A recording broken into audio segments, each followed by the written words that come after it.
I'm an emergency medical technician, and about a month ago we got a call for a really bad car accident with 2 passengers.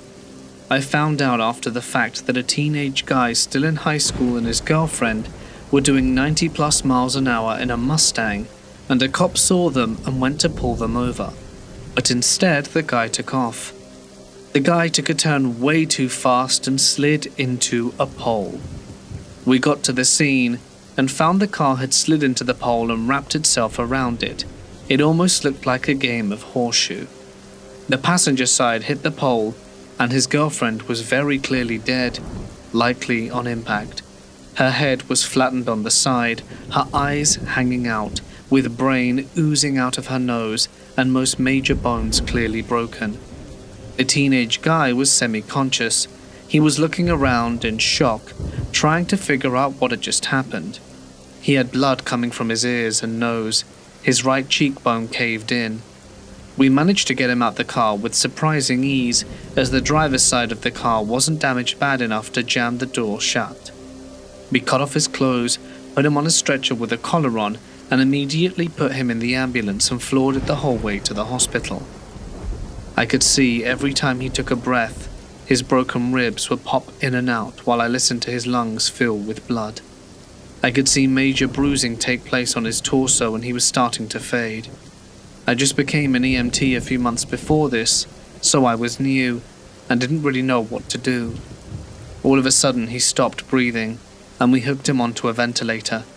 I was frantic. This was one of my first major calls and I'd never seen anything like this. My more experienced partner, a paramedic, remained calm and tried to assure me that everything would be okay. And just as I was starting to calm down a bit more, the patient went into cardiac arrest. I began performing CPR, and I could feel his ribs were broken as I performed it, and my partner hooked him up onto the life support. Shortly after we arrived to the hospital, my partner and I rushed out of the ambulance to get the patient in. A trauma team was already waiting for us, and my partner told them everything that happened to us as the guy's mum arrived. She was frantic, and I had to try and keep her away from her son as she asked me what happened. I explained to her what happened and that he was on life support in a ventilator, and the hysterical mum was like, "Life support?" "Yes, he's on life support. We're getting him to surgery as we speak." At this point, my partner comes back over to me after relaying all the information to the trauma team, and the mum asked me, "So you mean to tell me if you took him off life support, he'd be dead?" And my partner solemnly replies back with, "No. What I mean to tell you is that he is dead, and we're trying to bring him back." We excused ourselves as we had more calls to attend to. We later found out from the surgeon on hand that about 15 minutes after the arrival of the patient, he succumbed to his injuries. It's so haunting to me, hearing his lungs fill with blood, and seeing his broken ribs move with his breathing, seeing his look of shock as he coughed up blood from his nose and mouth. I can't handle coins anymore because the metal smell reminds me of the smell of blood. I can't see things with ketchup or syrup or similar because it reminds me too much of all the blood. I can't unsee any of this stuff, and it haunts me. I have nightmares frequently about it. I don't think I'm going to last in this job. A number of years ago, I participated in a cultural exchange, a school-sanctioned adventure across Europe, Moscow, and St. Petersburg. And the travel agency offered us an extension, Tallinn, Estonia, and then across the Baltic Sea to Helsinki, Finland. How could we say no? We were teenagers loose in the world for the first time, and the idea of crossing a sea on a real ship felt unreal. The morning we boarded the ferry was cold and grey, typical European weather. The ship itself was massive. The morning we boarded the ferry was cold and grey. A group of girls had taken over a table in the dining area, just laughing, eating, and scrolling through their cameras. That's when he came. A middle-aged, gaunt-looking guy, grey at the temples, wearing a pale windbreaker zipped all the way up to his throat, despite the heat in the dining area. He He approached their table and started speaking in rapid Russian, gesturing with his hands. The girls blinked, caught off guard, and said they didn't understand, only English. He smiled, nodded, and walked away. But he didn't go far. Minutes later he was back, not speaking this time, just sitting at the next table. His eyes didn't move. He stared unapologetically and unblinkingly, absorbing every detail like he was trying to memorize them. The girls felt uncomfortable, so they moved. Across the room, behind some fake plants. And he moved again, appearing at the next table. They tried to ignore him until Becca noticed the lens of the camera peeking out from under his coat. That was when they ran. They found a group of teachers and parents clustered around the coffee bar. Words tumbled out, but the adults understood enough. Our trip leader went off in search for a crew member, and the rest followed the girls back to their table, but the man had already gone. The girls laughed nervously. They stuck close to the adults until Mary stood up, who needed to use the bathroom. She said she'd be quick, and another girl had just gone in, so it felt safe enough to do so. The corridor to the restroom was narrow and dimly lit, swaying slightly with the motion of the ship. She hurried along the hallway and then stopped. He was there again, standing halfway down the hall as if he'd been waiting. Mary didn't say a word. She rushed past him, trying to stay calm, heart thudding, lungs tight. She ducked into the bathroom and locked the door. Her breathing hitched, then turned to gasping. She was hyperventilating, crouched in a cold stall, unsure if he was right outside. What she didn't know is that one of the dads had quietly followed her, a gut feeling he'd seen the man too. When he saw the man shadowing Mary, he didn't hesitate. He walked right past him, locked eyes, staring. The man looked startled for the first time. His eyes flickered down. He turned and walked quickly away, swallowed by the hallway. Mr. Jensen stood outside the bathroom like a statue, and when he was sure the man was gone, he knocked gently and told Mary it was safe. By then Mr. Powell had returned with a ferry employee who spoke English. He listened to the story, nodding with a grim expression, and they agreed to talk to the man, but we never saw him again. It's crazy to think how creeps like this try and prey on young innocent girls in a vulnerable place like the middle of the ocean. I have a story that happened to my uncle. He used to tell this story when we went camping, and it scared the lights out of me every time I heard it. We live in Utah, and my uncle Mark went on a mission at 19. They sent him to the Indian reservation in Arizona, and they paired him up with a companion called Carl. When they first got there was a huge rift with the locals on the reservation with them being there. They didn't want my uncle and Carl staying on reservation grounds. Eventually, they came to a compromise that they would stay on the outskirts in a trailer. This reservation wasn't very big and was located next to a heavily wooded area. The first night they were trying to sleep when all of a sudden their trailer started to shake violently back and forth. Startled and unsure what was happening, they climbed under the table for cover. Mark could distinctly hear someone pushing it from both sides of the trailer, like a group of people, and after about 5 minutes, it stopped. That next day they made rounds on the reservation and were talking to the locals. Carl made a comment to one of the families that their trailer was shaking the night before. The families got very quiet and told them they had to leave. They thought it was strange but tried to not think of it. The next night it happened again. They awoke to their trailer shaking back and forth, and again climbed under the table until it stopped. This went on for 2 more nights, and any time they tried to talk to anyone about it, they got quiet and told them to leave. Mark started thinking that due to the tension of their arrival, the locals were doing this to scare them away. They then go into a convenience store, and they were talking about how frustrated they were with the situation. The clerk overheard and said that they can't talk about it. It's forbidden. Confused, they asked him, "Can't talk about what?" And the guy continued to tell them about skinwalkers. He says that they are evil demons that were once Native American witches. If they talk about it, they will come for their souls. They just walked out of there baffled. They thought it was another scare tactic. So that night when the shaking started again, my uncle decided to be brave and confront them. He went to the trailer door, threw it open and yelled, "Hey!" But when he did that, he saw these 3 animals run off. 2 appeared to be wolves, and 1 was as large as a bear, but they looked strange, with almost human features, and he watched them run towards the trees. All 3 of them did so standing on 2 legs, and walked slowly towards the trees, making a human cackling laugh. It scared him so badly that they called their mission president the next morning and asked to be moved. They were relocated that day, and for a year nothing happened.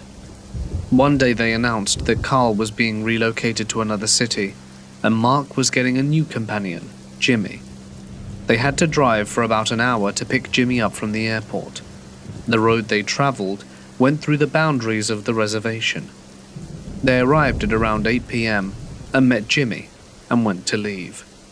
The mission president told Jimmy that while they were driving through the area it might be dangerous, so to not make any stops, and that if he needed to use the restroom, to go now.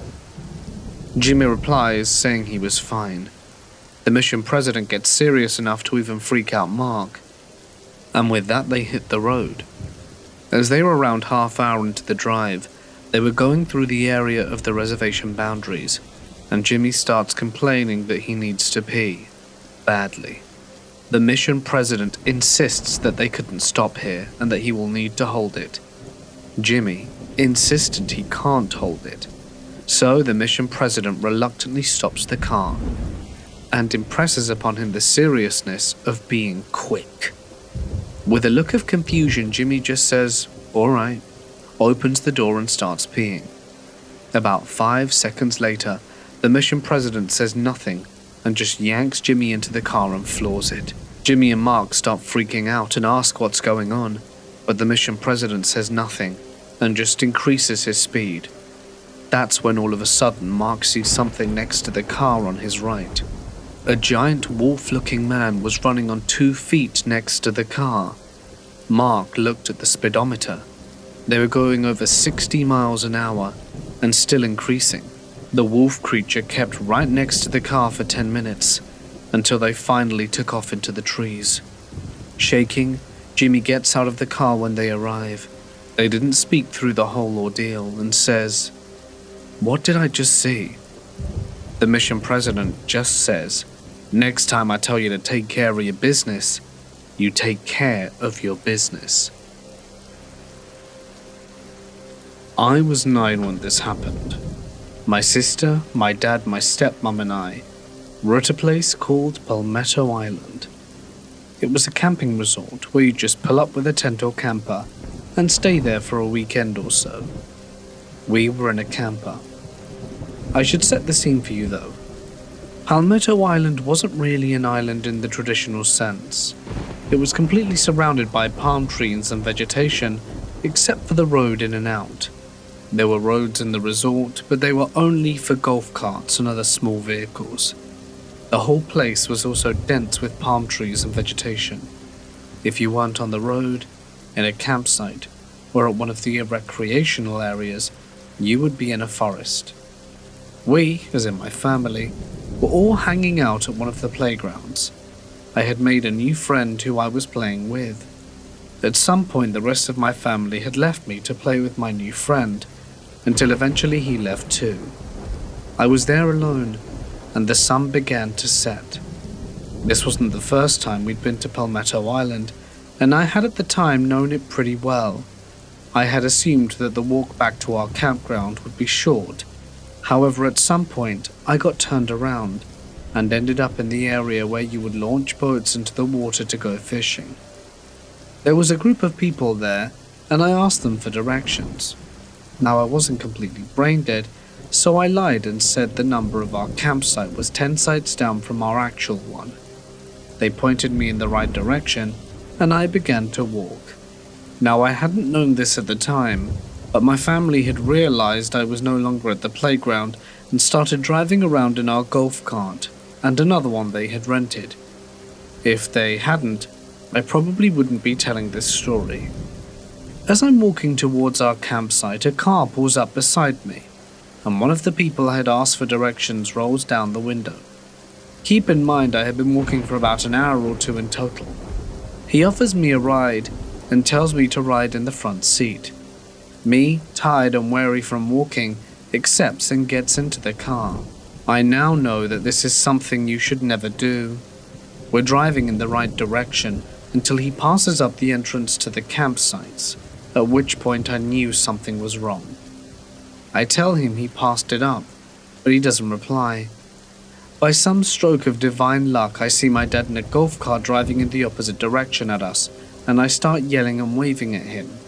He pulls up in front of the car and stops, and so does the guy driving. I use the manual unlock in the car door and run to my dad, who has his concealed carry drawn on the guy as soon as I'm out of the way. He calls the police and holds the guy at gunpoint until they get there and arrest him. I'm only telling this story now because I found out last week that the guy and his whole family had done this before, and they had gotten away with it. I try not to think about what would have happened to me had my dad not showed up when he did. This was told to me by my dad when I was 12. Even now, when I ask him about the story, he can remember every vivid detail like it just happened last week. And when he was just a rookie, he had to conduct nighttime roadblocks meant to catch drunk drivers. They had done it many times before, and this night started routine enough for them. That was until this Toyota Corolla drove up to them with what looked like a white blanket on its roof, flapping in the wind. They thought it was weird, but did not see anything amiss about it. One of them even joked that this guy was multitasking by drying his laundry and driving home at the same time. The laughs stopped when the lone car came closer, and all of them saw what looked like a woman in white lying face down on top of the car. The woman seemed to slide like a slug backwards until she disappeared behind the car as it eventually came to a stop in front of them. It took a few minutes for my dad's team to recompose themselves as they stared at each other, as if to say, "You guys saw that, right?" The most senior of them finally stepped up and shot the unusual question to the driver. There was a noticeable quiver in his voice as he made conversation and asked for him to step out the vehicle. My dad's team inspected the whole vehicle, including the boot, and found nothing strange in it. The driver was a good-looking staff sergeant in the army who was heading home from a company event earlier that night and admitted to having a few cans of beer. He said he laid down to sleep in his bunk to sleep it off, hence why he was driving home at 4 a.m. He passed their sobriety test, and they started to ask him if he saw anything strange during his drive. Initially he said no, but after more questioning he mentioned that he had to swerve to avoid what looked like a bird that was flying upside down. It was spooky, but he didn't think that it was a detail worth sharing with police officers. The senior then told the guy to chill out at a 24-hour coffee shop before heading home, as the locals believe that if a malevolent spirit follows you, making a pit stop confuses them so they can't set up shop in your house. After some confusion of his own, the driver finally caught on and nodded in agreement. After the guy left, they called into the station and cut the night short. We never knew what happened to that driver. I hope he's alright. Working on cruise ships, you hear all kinds of wild stories. Old sea legends, drunken crew tales, and occasionally, stories about other stuff. Dark stuff. Most of it's just harmless chatter passed around the mess halls and smoke decks. But every now and then something sticks. About 4 years ago I was working a South American season, Rio, Buenos Aires, Valparaiso. I spent most of my off hours hanging out with the Brazilian crew. Good people, loud, funny, and always up for a laugh. The gift shop manager was especially outspoken. He'd always be complaining mostly about how lazy his team was, how they fake being sick or skip shifts for the dumbest reasons. But his favorite rant? That his staff kept saying they saw a little girl running around the gift shop, always late at night, and always when no passengers were around. He'd laugh it off, say they were just trying to get out of work. "They're scared of a damn ghost child now?" he said once, rolling his eyes. "Ridículo." One night a group of us, him, me, and the head of photography, were sitting in the back of the staff cafe drinking a cheap machine coffee. It was just after midnight. The ship was gently rocking as we cut through the dark water. The gift shop manager was especially wound up, fuming about how he was going to have to cover for two of his team again. "Lazy cowards," he kept saying, "making up ghost stories like children." A few hours later, my cabin rings. It's the photo manager, and she sounds rattled. "Can I come to your room?" she asks. "Now?" "He's here, and something happened." I thought maybe someone had gotten bad news from home, perhaps a death in the family, so I rushed over. But when I stepped into her cabin, I found him there, the same bolsterous, tough-as-nail guy huddled on the edge of her bed, shoulders shaking, his face pale as a sheet. He was crying. After a few minutes, he told me what happened. He'd been working alone in the small back office tucked just behind the clothing section of the gift shop. His room itself faced a long mirror that ran almost the full length of the outer wall. He said it started with a soft giggling sound. At first, he thought maybe someone's kid had gotten into the shop, but it was past midnight, and the entire deck was closed and sealed off. The only people who would be around were crew sneaking food or guests gambling in a casino. He looked up, and that's when he saw her in the mirror. A tiny shadow barely the height of the counter peeking around the edge of the open office door, only visible in the reflection, like she was leaning around to watch him, half curious, half playing a game. He turned around, but there was nothing. But in the mirror she was still there. He said his blood turned to ice, and every hair on his body stood on end. At first he couldn't move, he just locked eyes with her in the glass. Then she laughed and vanished out of sight. He bolted and ran full speed out of the shop, all the way to the crew's stairwell, and didn't stop until he found the photo manager and begged her to let him stay in her room. He swore he'd seen something that didn't belong on this ship anymore. I didn't know what to say. He wasn't the type of person to make things up, and I'd never seen him like that, cracked open, terrified and broken. The next day, I brought it up to my boss, half joking and half expecting her to roll her eyes. But to my surprise, she didn't laugh. She just looked at me, her face suddenly serious, and said, "You don't know the story." Apparently, 2 decades ago, a little girl had been on board with her parents. They'd just finished a family show in the theater and were heading back to their room. The girl was running ahead, excited and laughing like kids do, when she slipped away near the gift shop too fast for her parents to catch. She ran through the shop, into the casino and then towards the atrium. The atrium is a massive open space within the center of the ship, lined with glass elevators, and it stretches from deck 12 all the way to deck 5. A long, vertical drop surrounded by shiny chrome rails and hanging lights. The little girl leaned over the railing, a bit too far, and fell. They say her neck snapped instantly when she hit the marble floor below, and apparently she never left.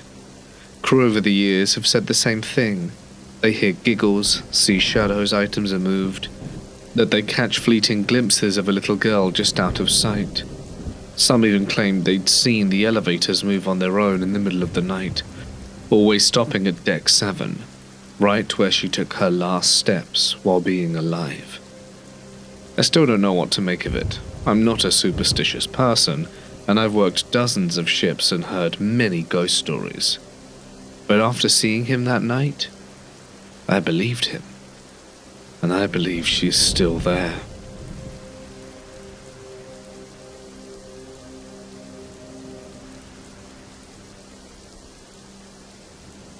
I was driving from Atlanta, Georgia to Lexington, South Carolina with my girlfriend to visit parents. I like to drive at night, since there are less people on the road and I can take my time. At around 3 a.m. or so, we're making good time. I had stopped at a gas station and picked up some coffee for us, and we were due in about an hour. My girlfriend was sleeping soundly, and I'm listening to a quiet radio humming away. I start getting a little drowsy and take a sip. The road had no cars in sight except for a few spotted on the side of the road here and there. In the distance I can make out what looks like a hitchhiker, or what I think is one, but I can't really tell due to such low light. As I get closer, I start to notice other things, like how the person is kinda thin and tall, and completely, for the most part, apparently brown. I'm right on this thing now, and about 20 feet from it, it turns around and locks eyes with me as I pass by. This was no person. It was the most terrifying thing I've ever seen in my life. It was a deer, or I tell myself it was. I've seen deer stand on their hind legs to fight, but they still have deer posture when they do so. Not only that, but I was watching this thing walk for about 30 seconds from first seeing it in the distance to passing it. The posture it had was human, standard biped stance, arms back, chin down. But the worst part were the eyes, or lack thereof, as in place were two large black pits, almost black hole-ish. I'll never forget the stare down it gave me. The instant I passed it, I had the only panic attack I've ever had in my life. I had to wake up my girlfriend to keep me calm enough to get to an exit, with a large gas station a few miles away. Like hell I was going to use an off-ramp, that close to that thing. After we pulled into the gas station, I had a complete meltdown and cried harder than I ever thought I could. I couldn't talk, breathe, or do anything but want to curl into a ball and cry. After around 30 minutes or so, she finally gets me to calm down enough to tell her what happened. While I don't think she believed what I think I saw, she knew that I was convinced and legitimately scared to death. Every once in a blue moon I'll dream about it and wake up crying or in a cold sweat, and she will tease me about it or roll over and ignore me instead of comforting me about the one thing that I've ever been terrified of. But I know what I saw, and it will haunt me for the rest of my life. I'm about to share with you the single most terrifying moment of my life.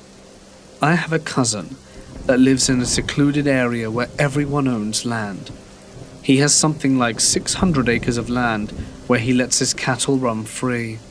And I went to visit him one summer, and he came up with the idea of camping out.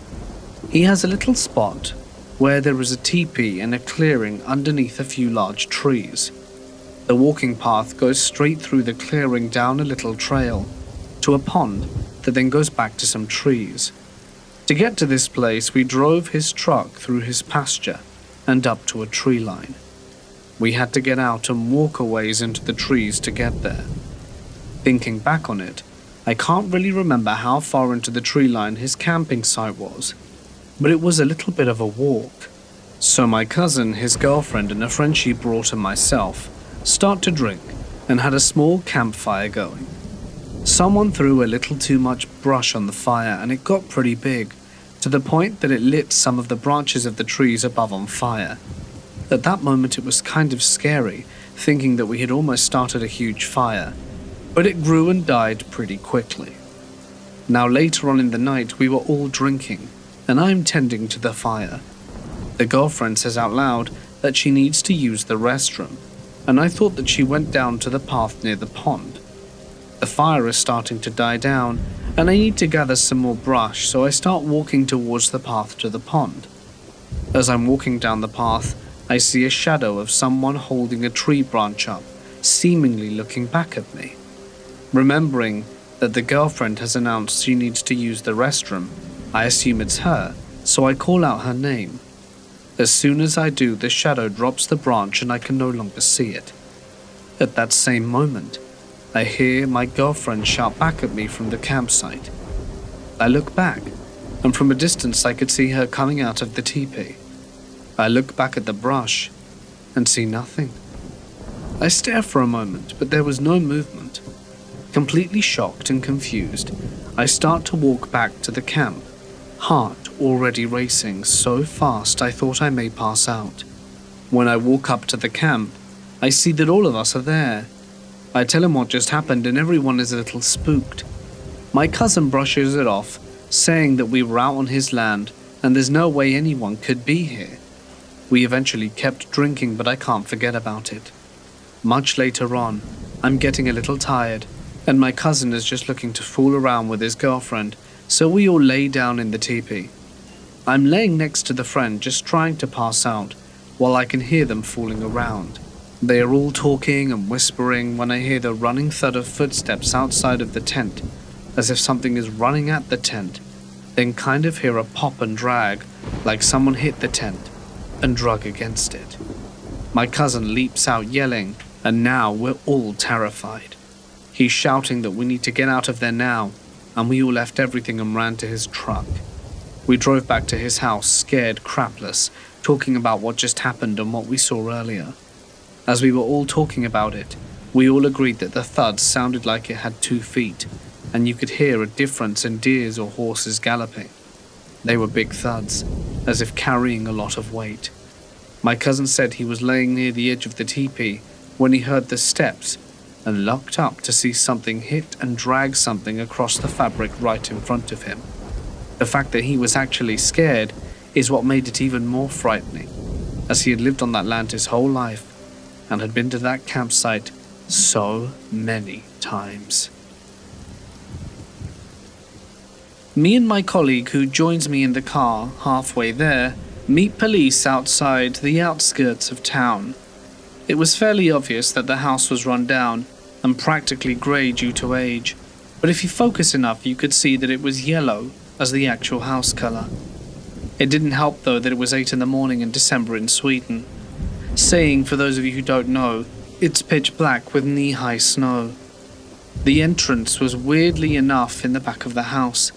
It had a small stairway, so there was difficulty in bringing the stretcher in.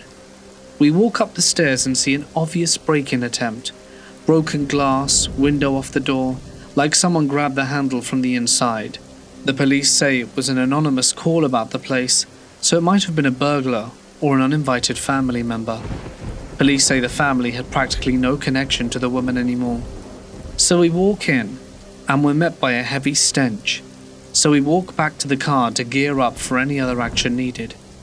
We walk in again, and now we notice there are several padlocks on each door in the narrow hallway, and tape to seal it further. Most shocking to me was that the bathroom door was straight ahead of us. It had 2 padlocks and full silicone sealing along the cracks. This is where we met the stench again, through our masks. To the right was the living room where we walked in, and she was there, laying in front of the couch, another 4 padlocks on the balcony door. She lay on her side with an electrical heater in the way, and of course close to her face, and what could only look like a blanket on top of her. Upon further inspection, her face was gone, surrealistic, dried, moving, worms, holes. We lifted her blanket off the body, which apparently was a picnic blanket, the kind where there is isolation and plastic underneath and fleece on top. When this was moved, it looked like a drowning accident. Blue and green bloating, and various liquids. The only option here was a body bag. Grabbing her wrists was like sinking your hands into putty. The worms falling out what would have been the mouths and eyes, and seeing them crawl away in search of new feeding grounds. The body bag did not hold the moist stench that filled our lungs, and later on that day we prepared the body as well we could, seeing the rotting. There was no possibilities in embalming. We figured that she'd been in the living room for over a month. We brushed a special bacterial killing fluid over her. That's all we could really do besides removing as much of the worms as we could.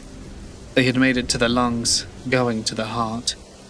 When we had the casket ready, and her in a body bag in it, We had to prep it with 2 kinds of bacterial-killing powders and 3 kinds of spray that kill any kind of smell or rot, and it worked for a whole 5 minutes. 2 weeks later, the funeral finally took place, and the body can only be assumed to be practically one big blob by now. The body had been soaked up into the wood, making it appear like driftwood. This meant that she had been seeping out through the body bag. The family came along into the church, and only 15 others. They asked about the minor smell like someone had farted, but for us it was obvious that this was not going to be pleasant. Half hour in, and the whole church was filled with the smell. Another half hour goes by and 3 people leave early. When the ceremony was done, they came with a complaint about the smell, and they were going to ask about it in the gathering reception after the funeral. We didn't have the stomach to tell them that they most likely didn't have a body in there anymore. It's one incident I will never forget. My fire department was called out for a search on a missing person. He was supposed to report back to prison on a work release on Wednesday. We were dispatched on Saturday after he was reported as a no-show when someone found his car on a back road. We assumed he had parked there, then called someone to pick him up. Okay, a few hours of wandering in the woods, we won't find anything and we'll go home. But after 35 minutes, we found him. He's maybe 50 yards off the gas pipeline easement, just standing there facing away. You'd think he was taking a leak, until you see the rope. He had taken his life in the worst way. The tree he'd attached the rope to wasn't strong enough, so he didn't break his neck. His feet were on the ground. He strangled himself. Probably took a while. He stood there, deceased, for 3 days. We held his body as our captain climbed the tree to cut the rope. We wrapped him in a tarp and carried him nearly a mile through the woods back to his car. We sat there for 2 hours while the forensic team surveyed the site and the car. I was a volunteer firefighter for 17 years. The guy is the one that still appears in my dreams. 14 years later, as I walk up the gas line trail, I always see him standing there. I worked as an agency nurse in a small county hospital for a while. We got a call from a nursing home saying that one of their patients was going downhill. We went through all the motions, got the ER bed ready, MD was also waiting, EMTs pull up, and they're actively doing chest compressions. The paramedic is breathing for him with an ambu bag, or bag valve mask. The MD asks why he hasn't been intubated, as the drive was half hour away from the nursing home to the hospital. The paramedic just said, "You can try if you want, I can't move his head." The MD asks me to get a rolled up blanket to place under his shoulder. It makes it to where the doc can see the vocal cords so he can intubate the patient, for all you non-medical professionals hearing this. I place the blanket under his shoulder and his head is floating off the stretcher, like he's doing a crunch or something. I applied pressure to his forehead to push his head down, but it didn't budge. I pushed hard enough to the point where I thought any harder I'm going to snap this guy's neck. Keep in mind he's flatlined this whole time, and we're continuing to give him breaths with the ambu bag in between all of this, but he's basically gone. The doc gets up and pushes on his head, and snap, the head goes limp. The doc pronounces time of death, and I'll never forget the sound. It was actually very close to the noise you hear in movies when someone breaks someone else's neck. The doc ordered an x-ray after it was all said and done, and his neck snapped at C45, a clean break. We called the nursing home to let them know he had passed, and I asked the nurse to read me off his story. He had ankylosing spondylitis combined with a stroke. He didn't move or get out of bed. Laying still without movement for such a long period of time removed the flexibility in his neck and caused his cervical spine to basically fuse. When we applied pressure to his forehead, we snapped his neck. It was the worst feeling ever, when you do more harm than good. This terrifying account comes from the journals of Robert Dale Owens, who swore truth by it, and it's one of the eeriest sea legends ever recorded. In 1828, Robert Bruce, a rugged first mate from Torbay, England, was aboard a merchant ship heading west across the Atlantic. The crew had been at sea for nearly 6 weeks, and the air had grown sharp and cold as they approached the icy waters near Newfoundland. At noon one bleak day, Bruce and the captain took their sun measurements and descended into the cramped, breaking belly of the ship to calculate their position. The captain vanished into his cabin, while Bruce, hunched over a desk in his tiny stateroom, focused on his logroom. Frustrated by a miscalculation, Bruce called out, "I've got our longitude and latitude. Does this match yours?" He called out again but received no answer. Turning his head slightly, Bruce saw who he assumed to be the captain sitting at the main desk in the adjacent cabin. But as he glanced, his breath caught in his throat. The man wasn't the captain. He wasn't anyone Bruce had ever seen. The stranger sat perfectly still in the captain's chair, calmly scribbling on a slate with his head slightly tilted down. Then, without a word, he slowly raised his eyes and stared directly into Bruce's. His expression was blank. Bruce felt a chill seize his entire body, and he backed away in a panic as he bolted up the stairs, slamming into daylight. The crew turned to stare as he emerged, pale and shaken, and the captain rushed over and asked what happened. "There's someone down there in your chair, a man I've never seen." "Bruce, that's impossible." But determined to prove it, they stormed back into the cabin together, which was empty, and every door remained locked, and after a complete search there was no trace of the person. Then Bruce spotted the slate on the desk, and clearly written in chilling block letters were the following words: "Steer to the northwest." The captain demanded every crew write a phase for comparison, but none matched the eerie, unnatural handwriting. Uneasy but unable to explain it, the captain ordered a course and changed towards the northwest. Hours later, the lookout screamed iceberg and a ship. They spotted a frozen, shattered wreck lodged in the ice. It was a Quebec ship bound for Liverpool, trapped for weeks. Her passengers were half dead, starving, frozen, and hopeless. As the rescue began, Bruce froze midship. One of the survivors climbing aboard was him, the man from the captain's chair. The same face, the same stare, and Bruce felt the blood drain from his body. Later, the captain handed the man the slate. "Write something for me, anything. How about steer to the northwest?" The man complied, smiling nervously. Then the captain turned the slate over. "Did you write this too?" The man stared at the ghostly message. "That's not mine, I only wrote on one side." "You sure?" "Yeah, what the hell is this?" Bruce stepped forward, voice shaking. "I saw you hours ago on the ship, sitting right there, writing that exact thing." The man turned white. He admitted he had fallen into a dreamlike sleep aboard the ice-locked ship, around the time that Bruce had seen the apparition. In his dream, he'd been on another ship. This one. He even described its layout perfectly before ever setting foot on it. The man had woken suddenly and told the others that help was coming. They thought he was delirious. But the writing on the slate, the course correction, had saved them all. No one ever figured out how the stranger's face appeared to be Bruce, or how the message ended upon the slate. Neither Bruce nor the man ever fully recovered from what they experienced, and to this day sailors will sometimes share the story of what happened.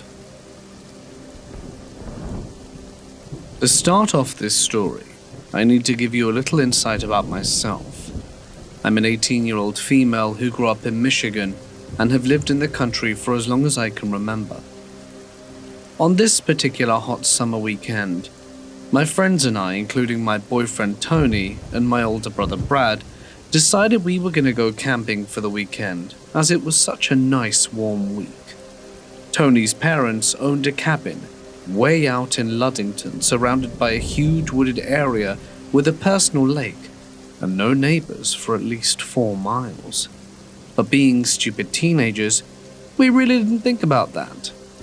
All we were ready for was to party like any normal teens. And after being there for 2 hours, our fun had started. Tony's friends had bought tons of alcohol and weed for us to have at the weekend, so we wouldn't be bored as we had no service and only movies to watch.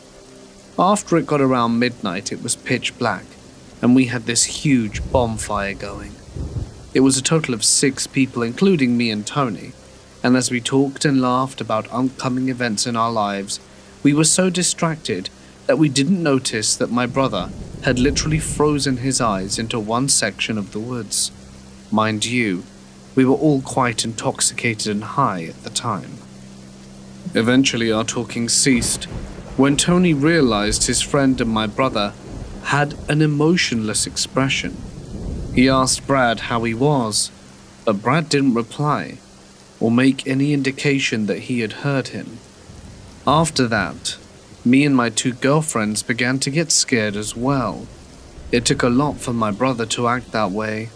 Eventually, I was the first one to catch on that he was excessively staring into a certain spot in the woods, and I turned my head and followed his gaze as best I could.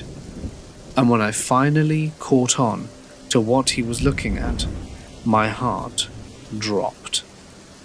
Right there was a dog. At least that's what I thought. It was some person's dog that wandered off. But then my brain kicked in, and I realized that there weren't neighbors for many miles. It was very unlikely for there to be a dog. My mind began to race, while Tony still tried to get Brad to speak or even move. In one motion, this thing got off its 4 legs and stood up on 2. That was not something we were expecting. And when it did so, it was gigantic. It had to be at least 6 feet tall. I kid you not. The other 2 girls and the other boy with us audibly gasped as they finally grasped why my brother was as still as a stick. No one moved for what seemed like hours, but was probably mere seconds. Tony was the first to talk. Doesn't have a tail. No one heard what he said but Brad, and I swear to you, when I say his eyes were as big as saucepans. That freaked me out immediately. What did you say? One of the girls asked. It has no tail. My heart stopped beating. He was right. It didn't have a tail. Suddenly my clouded alcohol mind cleared up in a fraction of a second when I finally realized what this thing was. Now I understood why my brother was basically crapping himself. Could it be a skinwalker? My instincts kicked in right there. But before I could nope out of there, the thing let off a terrible stench like rotting meat. The sound was enough to scare the hell out of everyone. My brother, who was the first up out of his chair, and started shouting native words to the creature when I told him to just get the hell inside. No one questioned me when they saw how dead serious I was, especially Tony. He's never seen me so scared, so he knew we were in a bad situation. We all fled from the cabin, with my brother in tow, shouting native words at the creature, which seemed to keep it at bay, giving us enough time to get inside. He slammed and locked the door before turning all the lights off and grabbing a special ash from the kitchen counter and started throwing it at every window and door while chanting. Of course, he had freaked everyone out, and we were all in tears. After he was done, no one said a word for a long time. Many of us were in shock. He grabbed my dad's pistol and was holding onto it for hours. We must have all eventually fallen asleep, and we were all very shaken up. I awoke to my brother packing all our stuff into the 2 cars early in the morning. I understood why. We had native family. We knew what we were dealing with, and we knew it would come back, and maybe not alone. Before we did, I did a blessing on the cabin and spoke a few calming words to the still very freaked out girls. We left as soon as everything was packed up, and to this day we still haven't explained exactly to our friends what happened that night, and they don't bother asking us either. It was early spring of 2016. I had just turned 24 years old. My friend and I just reached our main spot to camp, Black Canyon Rim Campgrounds, just outside of Payson, Arizona. We'd usually travel out here 2 or 3 times each year. It has some incredible views and is only a couple of hours away from the city. For the most part, this area was pretty secluded.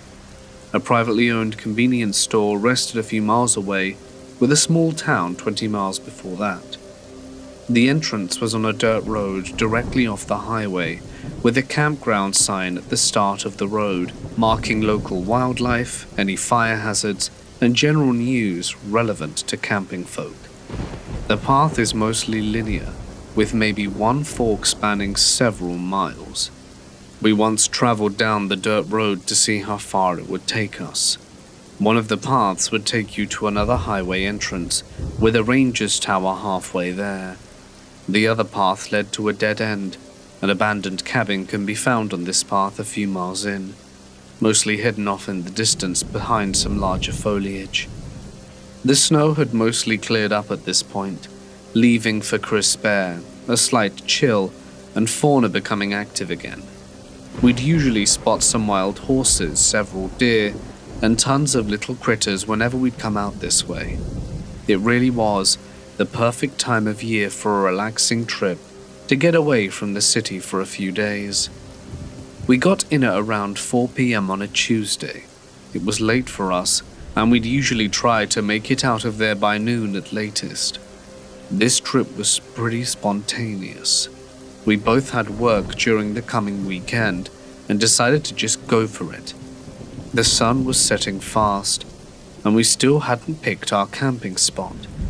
There were maybe 2 other groups, both families parked somewhat close to the entrance, only a few hundred yards away from the highway.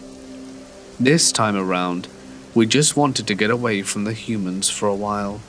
Customer service jobs will do that to you. We drove down the dirt road, past our usual spot, and finally picked the perfect area. A small clearing just hanging off the edge of a hill. The whole valley could be seen from this area, with a beautiful sunset. This would have been our main spot from then on, if the next night's incident never occurred, that is. We agreed to get a campfire going, and we would just avoid building a tent on this trip. We didn't have much time to do so anyway, and her car wasn't that uncomfortable. I'd sleep in the back seat, and she'd take the passenger seat with the window slightly ajar. We'd have a few blankets for each of us and would fall into that unrivaled slumber. The next day went fairly uneventful. We just decompressed, and I had this strange feeling throughout the day, like we were being watched. There were crunching of leaves just out of sight every few hours, but I figured it was just the local wildlife doing their thing. My friend didn't notice anything unusual, so I didn't dwell on it. Night came, and the feeling still hadn't gone away. My friend must have felt something she didn't vocalize though, as she took some of her sleeping pills.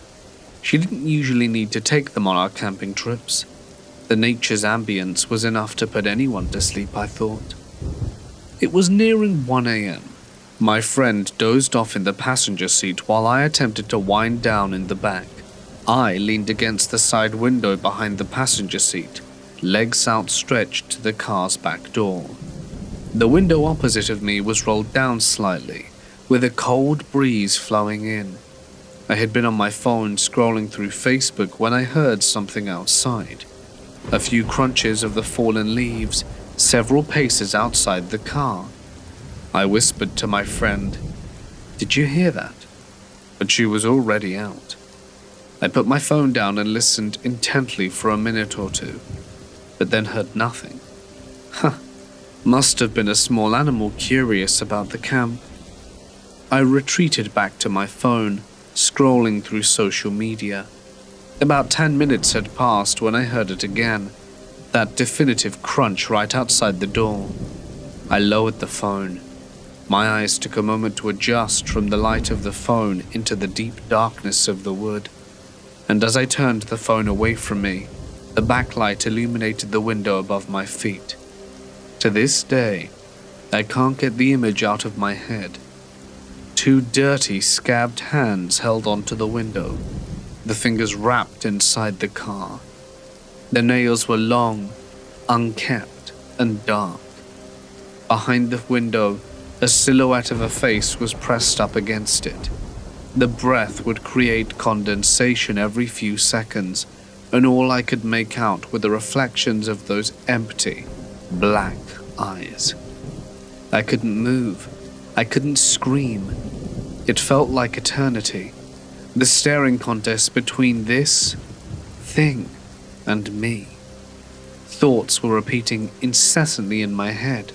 Why haven't they ran if they noticed I saw them? What were they planning? Is this the face of death? After probably 10 seconds of not doing anything, the hands slowly unclenched the window and receded into the darkness. The condensation on the window dispersed, and another few seconds passed before I heard the dreaded crunch, crunch, melodically fading into the distance. I still just sat there. What on earth had just happened? Why didn't I do anything? Why am I still not doing anything? With that thought, my body shot into adrenaline. I pounded on my friend's seat, waking her up from her slumber in a dizzy confusion. I unlatched and kicked open the back door and took a moment to scan the area. Whoever they were, whatever it was gone. I scrambled to pick up any important camping supplies we left outside and cramped everything into the back seat and trunk, periodically looking over my shoulder and listening for those 2 footsteps. I slammed the back door shut, and there they were, a grim reminder of the horror that had just happened. 2 handprints imprinted on the window. I quickly wiped them off the window in a panic, a reaction to erase the events, I guess. I jumped into the front seat, started the car, and floored it out of there. My friend, finally coming to, asked me what the hell I'm doing. I just screamed, "We gotta go, there's someone out there." I didn't see whoever or whatever it was fleeing the scene, speeding down the dirt road. My friend insisted I slow down, and eventually I did. We reached the highway, and I proceeded to drive 20 or so miles before we reached a Denny's, where my friend asked for us to stop and eat to explain everything. The nightmare subsided a few months later. My embarrassment continues to this day for the state of shock I was in at the time. Everyone says you have a fight or flight instinct, and I'm confused whether I have either. I mean, it just sat there and did nothing. I frequently tend to ask myself who was out there. Another camper messing with us? A resident of the abandoned cabin down the dirt road? Or maybe something more paranormal residing in the forest watching lone, vulnerable campers as they drift off to dreamland. We'd still go camping there in the years ahead, but never too far from the highway. Whatever it was, I hope I've seen the last of it. My brother shared this story with me. He's an EMT. The patient in question is an obese male in excess of 500 pounds and is unable to lift himself from the couch. He has been in that state for several weeks when they attempt to remove him from said couch. A massive chunk of flesh begins to peel away from the body, exposing his muscle and vertebrae. The patient loses consciousness. Unable to remove the man from the couch without killing him, they attempt to keep him alive while he is still attached to the couch. The fire department is called, and they cut the couch away, and are hopeful to get him to the hospital intact. Fast forward to the ER, the surgeon concluded that there was no way to remove him from the couch and save his life. Attempting to remove the couch would expose too much of his body to the outside. That is if he could survive the surgery. he would not survive the following infections. So, he subsequently passed. My second story is an ambulance was called for a homeless man who complained of severe foot pain. Upon trying to inspect the foot, it comes off. It pulls away like an apple plucked from a tree, revealing the man's leg bones and a horrendous infection. He would survive, but not until his leg had been amputated mid-thigh. I'm what they call a crime scene cleaner. Technically, we are biohazard remediation and forensic cleaners. We clean up blood, body fluids, and infectious materials you don't want hanging around. The worst mess I had to clean up was a man who murdered his wife and 2 infant children, and then turned the gun onto himself. Rumor was he was having financial difficulty and about to lose a really top-paying job. He was also used to providing the good life for his family and was very ashamed. A week before he committed his gruesome acts, he was actually diagnosed with severe depression, but refused to seek help for it. I went to the children's bedroom and saw little bloody handprints on the walls. I went home and couldn't sleep that night. I didn't dare tell my wife. It was a really sad story. Sometimes the less you know about a case, the better. I grew up in an old Victorian-era boarding house. Everything about that town, that house, and its surrounding area is just creepy. We saw and felt all kinds of weirdness in there, but that's only the beginning of my experience. Hot spot, cold spots, apparitions of a man who looked like he was dressed in a suit and fedora, who was always with a young woman who was wearing a dress, like an old school teacher from when the house was used as a boarding house, and the ghosts of the people that had been lynched from an old pecan tree from my backyard. I'm used to seeing some messed up stuff at this point, and that's only one part of it. Fast forward to 2014. I enlisted in the US Navy and got assigned TAD to the USS Sternet in between my A and C schools. I was coming back to the ship one night, and I see someone aloft. That's not right. No one's supposed to be aloft at night, but someone probably got an okay from it somewhere, so whatever. I see them walking around, and then I decide to get the brow and look up, but don't see anyone. Guess they went inside already. I didn't think anything about it. The next morning we go underway. I went up to the smoke deck lake one night on the underway, and while on my way there, I see the upper half of a guy's face, and I could see coveralls with his second-class crows visible through the porthole window on one of the airlock doors that you go through on the outside. I make eye contact and shuffle over to him. He shuffled over too. Okay, I'll open it. Whatever. I open it, look around, and don't see him. He probably went over for another cigarette. I climb up there and I see some people in the dark, faces occasionally lit by the cherry from their cigarette. But I don't see that specific guy, and I just wanted to make sure he was okay. One guy pipes up and asks me if I saw him. Yeah, I reply, of course I saw him. Just need to know if there's a man overboard or something. He puffs his cigarette and slowly explains to me that the guy in question is deceased. He's a phantom that still haunts this location after apparently getting into a love triangle and couldn't deal with it and ended up taking his own life via rope. He then goes on to tell me that that isn't even the creepiest part, and that if I get the right permission, I should be able to go down to the skid and see if I see an entity. I agree, go talk to Chief Moon, and she says it's just about fine. When I go down there, I see a guy standing in the corner, back facing the ladder. In the dim light, I asked if he was okay. The eerie sounds from there started to get to me, and I asked again, but he didn't reply. I just booked it. As I was informed by others, it's advisable to never go down there at night. I don't think it was someone just messing with me. For sure, that place was haunted. At the time, I was working as a live-in volunteer EMT at the fire department in my hometown. I lived in Maine, right near the New Hampshire border. It's a beautiful little vacation town. I miss it a lot actually, and visit it often. It's a one-streetlight slow town with more trees than people. A lot of the firefighters in our town were born into it, and I'm no exception.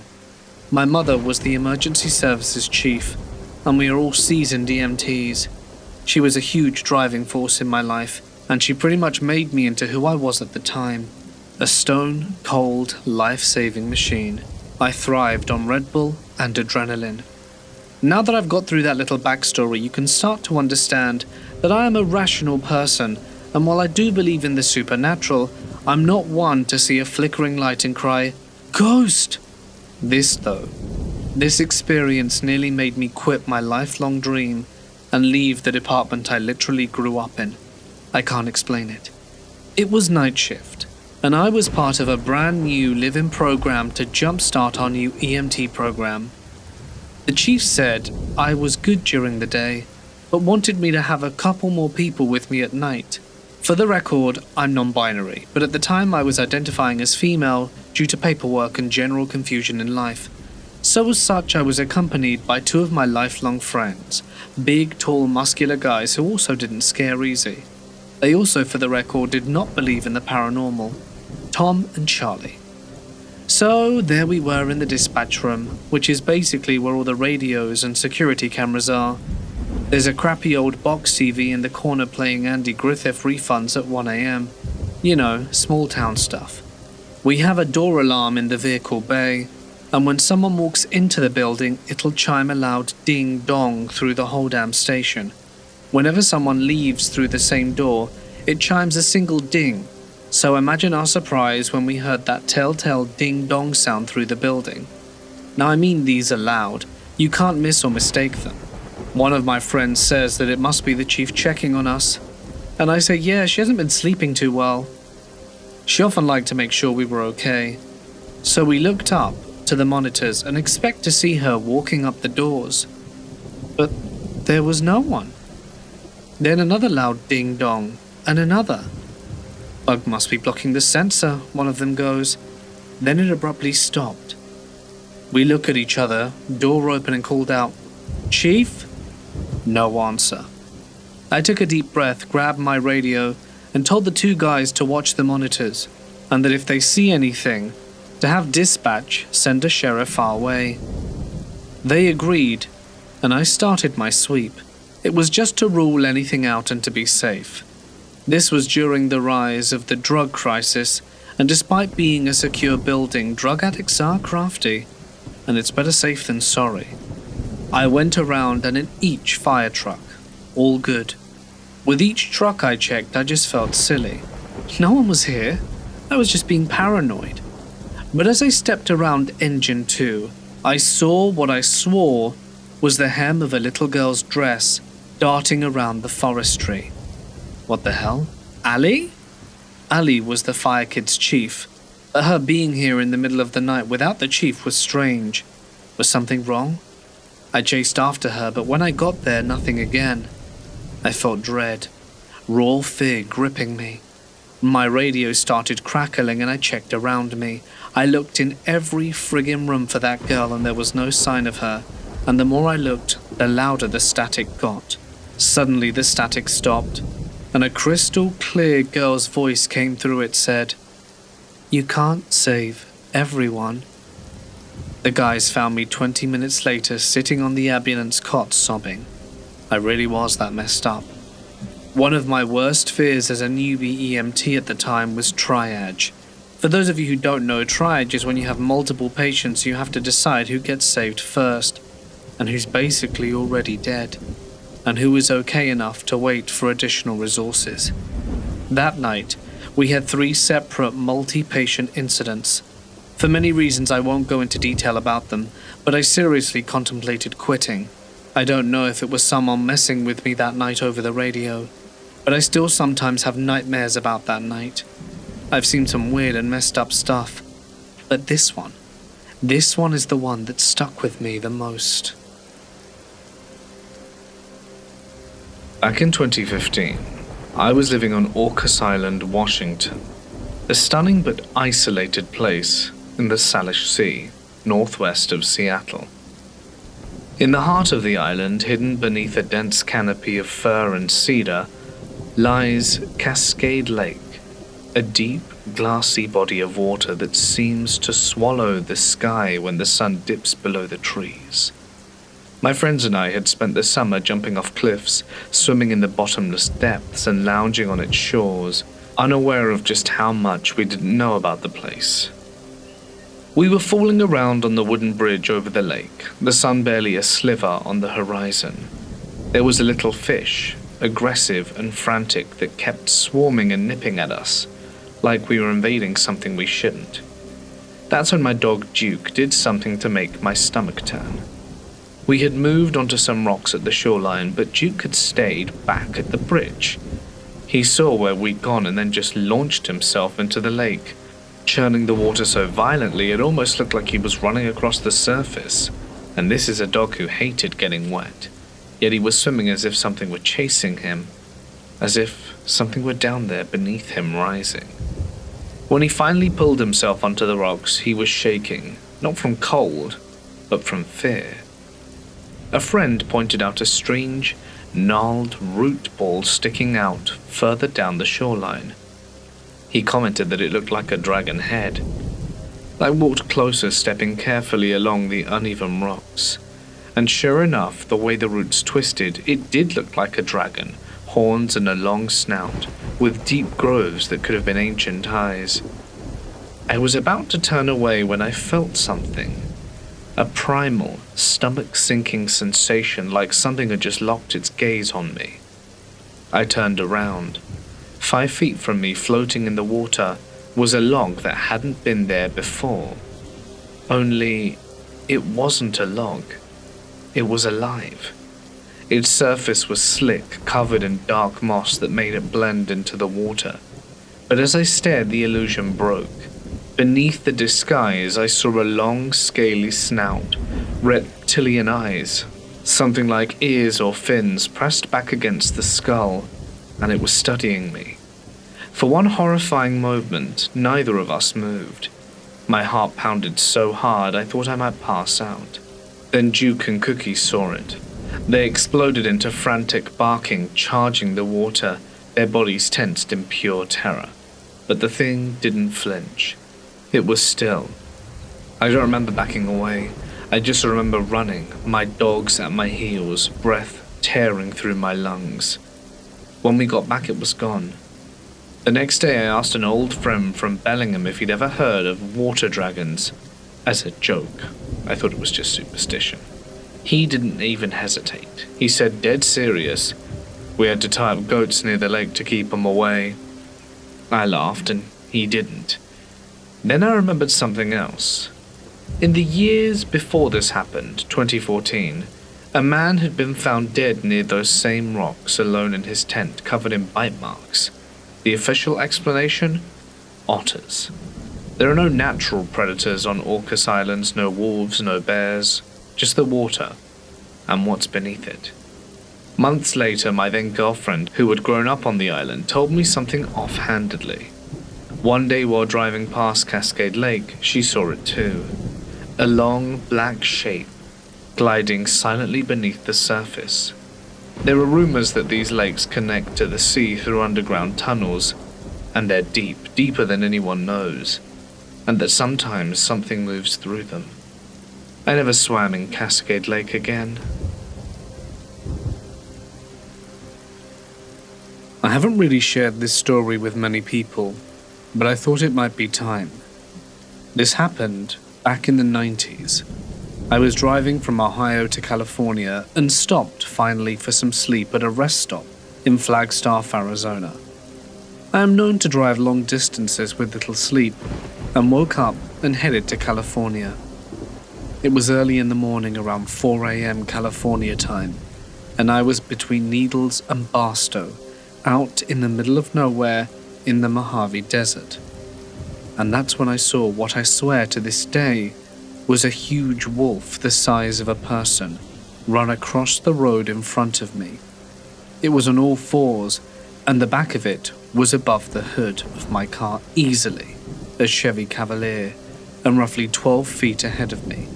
I hit the brakes lightly, as I was the only car around at the time, and it went from north to south. Over 20 years ago, and still clear as day, though it was dark. Now I've seen coyotes and lived in the desert for some time, and have never seen anything like this before or since.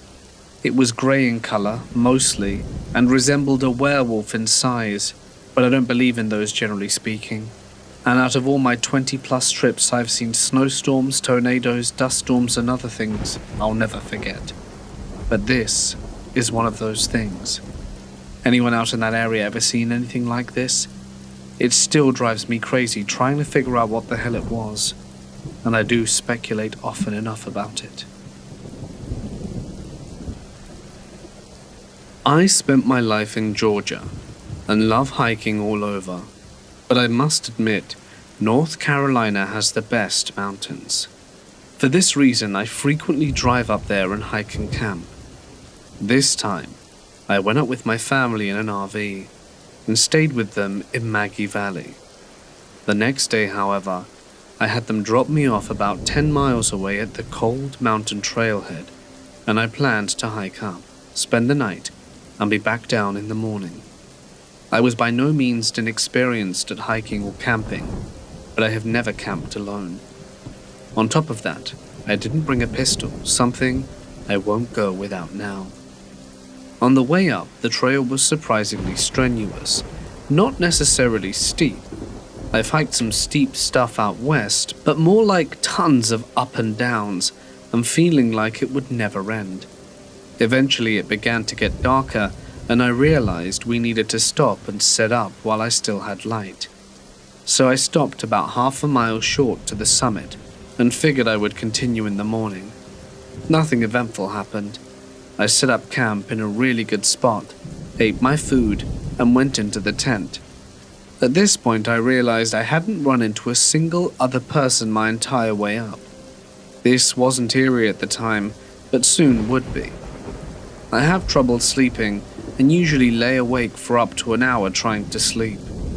During this I thought I heard someone lightly walking around the general area, because of the rhythm of the steps.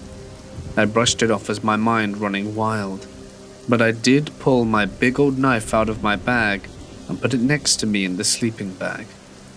That morning, I woke up and ate oatmeal. As I ate, I looked over at my tent and noticed a strange bundle of dried twigs and berries tied with a green cord propped against my tent. Internally, I was pissing myself, but I packed my stuff up and took off within 5 minutes. There was no way I was going to be bothered to go up to the summit now, and headed straight down. On my way down I realized there was a pretty heavy fog, and ended up on a side trail that eventually ended, and I was lost. I used a compass to eventually reorient myself, and found the trail again, one of the biggest reliefs I had, and made it out with no incident. However, I come to find out that that same morning, a 27-year-old died on the same section of trail as me, and it's possible I would have run into him had I not gotten lost and rejoined the trail later. His family seems to have scrubbed the internet of several of the articles on him, but the scariest part was knowing that someone knew where I was and watched me, and I had no clue about them. I was a police officer working the desk from 3 till 11 when a fire alarm signal goes off. Many years ago, the police department offered alarm monitoring services, and we still had about 12 places that were hardwired and would require pulling apart a lot of equipment to disconnect the system, so we just kept it going. The first shift dispatch is already punched in, so she took it. I'm heading out the door to the fire department when I get a 911 call from the same address. I answer it, and there's no one on the other end, and assumed they barely got to the call before passing out. At that moment I bolt out the back door, hop in the squad car, and radio in the 911 call on the channel 3 that both police and fire can hear, and that I'm going directly to the house. I arrive, just as another unit shows up, but there's no sign of smoke, no sign of anything. An older woman comes walking up the street, pushing a wheelchair, and an elderly lady, her mother. They live there, and just went out for an early evening stroll before dinner.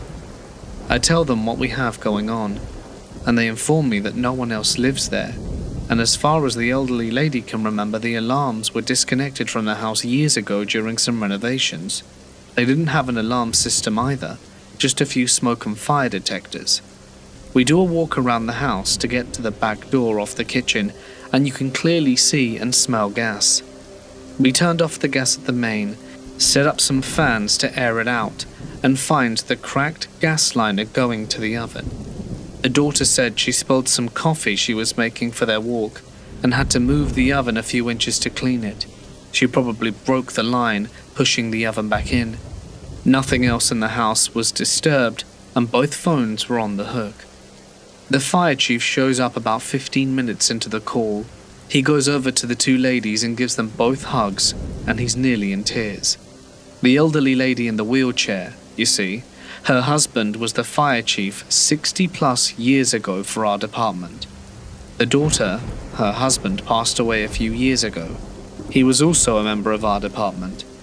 I never believed in ghosts and spirits, but that call made me think, maybe people who spend their lives doing good are allowed by some power to look over their loved ones every so often. My partner and I were dispatched to do a welfare check. It was an elderly gentleman that no one had seen in a few days. It was the classic scenario. Mail was overflowing in the mailbox. He had missed a doctor's appointment and his car hadn't been moved. Upon reading that information, we both knew we were about to find a body. We drove there, quite anxious, and when we arrive on the scene, we can't get anyone to open the door. We look through the window and sure enough, we can see his foot on the floor in the living room. Our suspicions confirmed. My partner is a corporal and pulls ranks and makes me go first. The door is unlocked, and as soon as we open it, we smell a mostly fresh, dead body.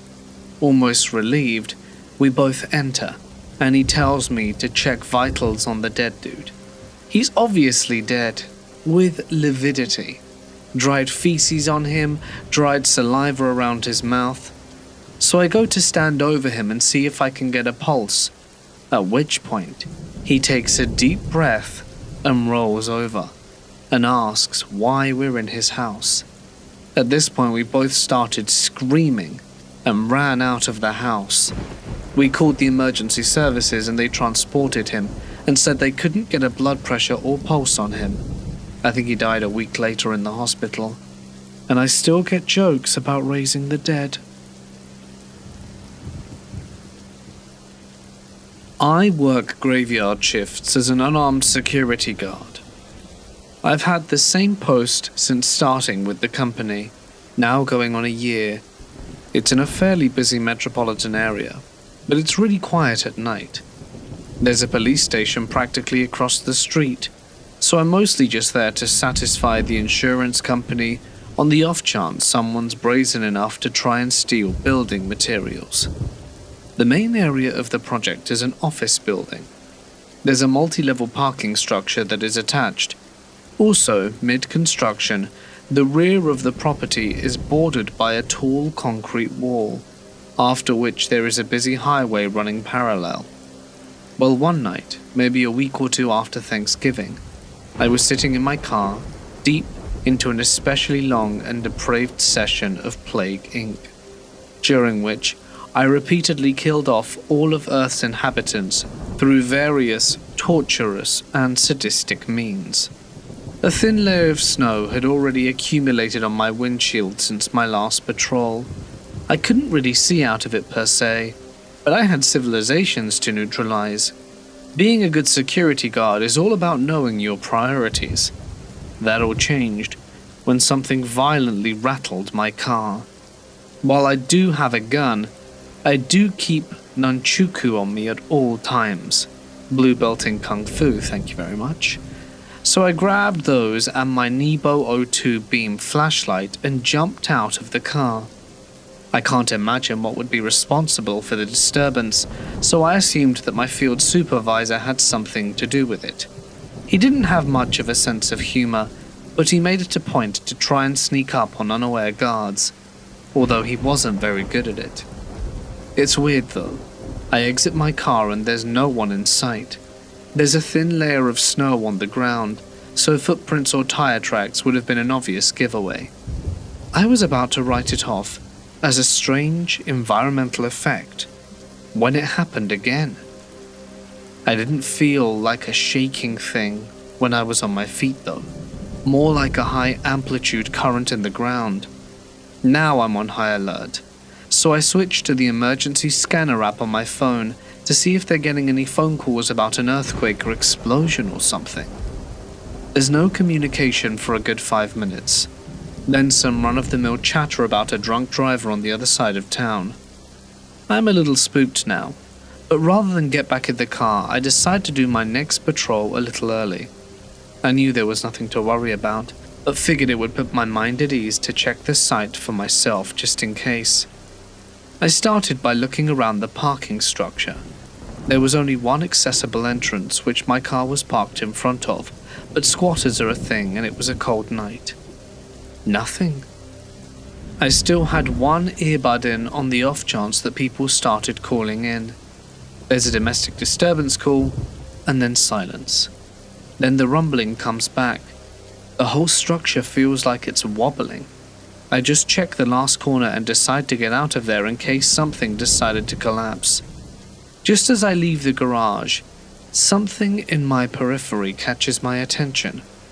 On top of the building, there are a few security lights, but one is completely obscured by a lift and construction materials. So when I tell you that I saw the silhouette of a man on top of the building, understand that it really was just a silhouette. My paranoia is pretty peaked at this point, which I factored into my assessment of the situation while taking no comfort from it whatsoever. I decided to grab my binoculars out of the car, which I felt confident would reveal the silhouette to be nothing more than heightened paranoia and a stack of 2x4s. When I got back to the car, I just about lost my mind.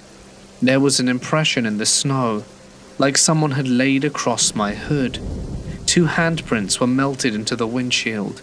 No footprints or tire tracks, except for the ones I knew without question I had made. I pulled out my smartphone, not really sure what I hoped to do with it, but you understand the impulse. It was off. Battery dead. Before I got out of the car, the phone had been plugged in and was charging, over 90% battery. Then I felt the rumble again, and I promptly got into the car after checking the back seat and drove it to the other end of the site. If there was a squatter there, I conceded victory. Either way, I never got complaints from the foreman or supervisors. I asked one of the other guards if he'd seen anything weird while working, and he just shrugged. To this day, I still have no idea what happened. This story takes place back in 2013. This all happened in Mastic Beach, which is in Long Island, New York. Mastic was extremely far from safe. One day in August, I went to Mastic Beach. Now this beach is extremely filthy and has rarely ever been cleaned. It was the closest beach from where we lived. I couldn't go to a beach further because the other closest beach was about a 35-minute drive away, and I had a learner's permit at the time. I really wasn't supposed to be driving alone, but the beach was only 5 minutes away and there were no police in the area. I arrived at the beach. I saw there were no cars in sight, so I took a chair, towel and handbag out of my car and placed it in the sand. After placing these items down, I walked my way over to the water and put my feet in it. I walked further into the water, and now my knees were in it. I thought about swimming for a second, but I saw the water was murky and had algae in it. So what I did was that I walked out of the water and back to shore. I got on my chair and dried myself off with a towel. I wasn't planning on leaving anytime soon because it was hot out, and it was very sunny. Instead of going back in the water, I decided I wanted to walk along the long beach area. So I proceeded. About 10 minutes into my walk, it started to smell. At first, I figured it was just some trash laying around near me or a dead fish. As I continued to walk forward, the smell kept getting stronger. The whole time walking, I didn't look in any other direction but in front. As I was still walking, looking at only 12 o'clock, I felt my foot hit something hard and hairy. I looked down, and what I saw was the kind of things you read in horror stories. Right below me was the lifeless head of an old woman. Her eyes and mouth were open wider than humanly possible. I saw this and I screamed like a little girl and ran so fast like I was on steroids. When I got back to my chair, I threw up immediately from running so fast, from the gut-wrenching sight that I saw. I got my phone from my bag and called the police, then connected to a 911 dispatcher and told her everything she had to know. She then told me to stay put, as the police would be on their way. When the police arrived, I told them where the dead body was. They thanked me and told me to go home because they were going to shut down the beach as it was under investigation. I would say an estimate of 3 weeks had passed when one morning I turned on the news, like I would do every morning, and I saw that the dead woman had finally been identified. Her name was Diane Ross. She was 63. It was also revealed that the cause of her death was murder, and she was stabbed in the back of her neck. I was in disbelief. They were never able to trace any DNA prints to who killed her, and the killer had never been caught, which is the scariest part of this. As of today, I never went back to that beach and never will. I also moved to a different and more wealthy town in Long Island that is far safer, where the crime rate is very low. And although this was 11 years ago, it still feels like yesterday, as time flies by fast. This happened back when I was living in Needville, Texas. I left my mum's house to go feed our dogs that were living at my grandma's house. She had space for them, so they stayed there, and we lived a few miles down the street. This was a little after the 2008 crash, and we had lost our home back in South Carolina like most people had. So we had moved to a smaller rental property in the middle of pretty much nowhere. Needville is a tiny farm town with maybe 300 people at most. Anyway, it was a hot, muggy summer evening, and I headed over to go see my grandma and chit-chat for a bit. I fed the dogs and hung out with my grandma for a few hours. It got dark out, and I decided that I should head back home. So I got back in my car and drove back home. When I started pulling up on my mum's house, though, I see a large, squatting shape in the driveway, like a gorilla. I start to enter the driveway slowly, and as soon as my tires hit the gravel, it immediately whips around to face me. And right there, lit up in my headlights, is this hulking creature, about the same size and build as a gorilla but covered in thick, silver fur.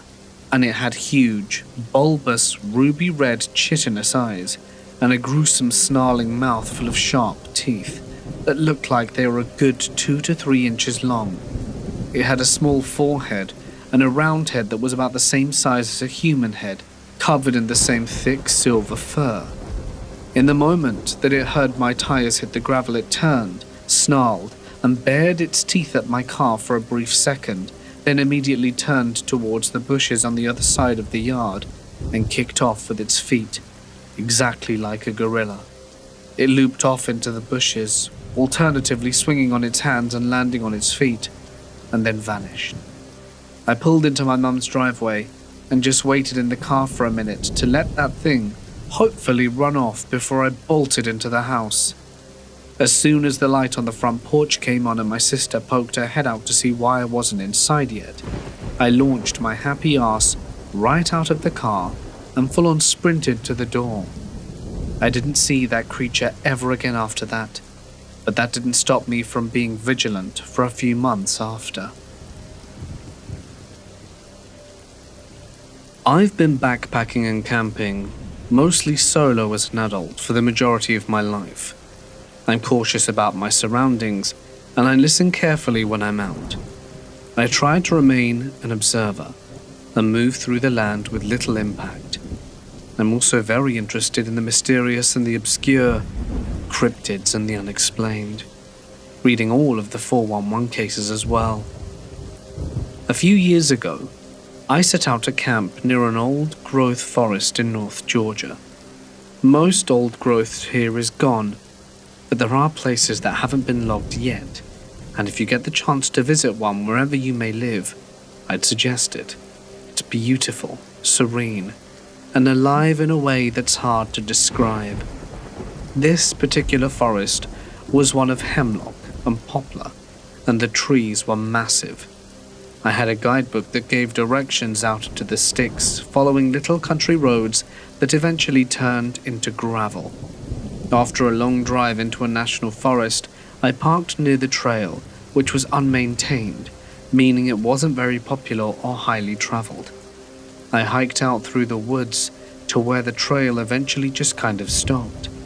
There was very little undergrowth, and I spent the afternoon just exploring, looking at the trees and enjoying the calm. I eventually made my way down to a creek and crossed over it to an old field that formed a sort of bowl in the land with hills and ridges on all sides. The fact that there was a field means that there had, I guess at some point, been people living in the area, but I saw nothing of the sort when I was there, and my map showed that I should be far from any roads or settlements. I set up my tent and made some food. It was late when I decided to have a little smoke and lay out in the field in front of my tent and look at the stars before bed. There was little to no light pollution, and I always relished the opportunity to enjoy the sky at times like those. As I was laying there, I began hearing a loud knocking sound from up near the ridge where I'd been earlier in the day, maybe 1,000 yards away. 3 knocks, and a long pause followed by 3 more, and then it would repeat. When I say knocks, what I mean is very loud noises, like 2 logs or trees being hit together, loud enough to reverberate in the little bowl I was in, loud enough that you could almost feel it. I could pinpoint where the sound was coming from, but it was night in the forest, and anyone who's been out there knows that it's dark. I thought that it had to be a person making that sound, because what else could make such a rhythmic sound? It was extremely loud and would have taken considerable effort to produce. I had seen no one else at all during the day, and the direction from which the sound came was the section of old growth I'd explored earlier. And that's it. Eventually the sound stopped, and I went to bed feeling like I heard something I wasn't meant to hear. Or maybe I'd heard something specifically meant for me, and me alone. I packed up and hiked out the next day. I'd be lying if I said I wasn't hyper-aware and waiting for something else to happen, but it never did. I've told friends about this, and they'll either say it was for sure a Sasquatch, or that I was for sure close to someone's house that I didn't know about. Why would a person be out in the woods late at night, banging logs together in the dark?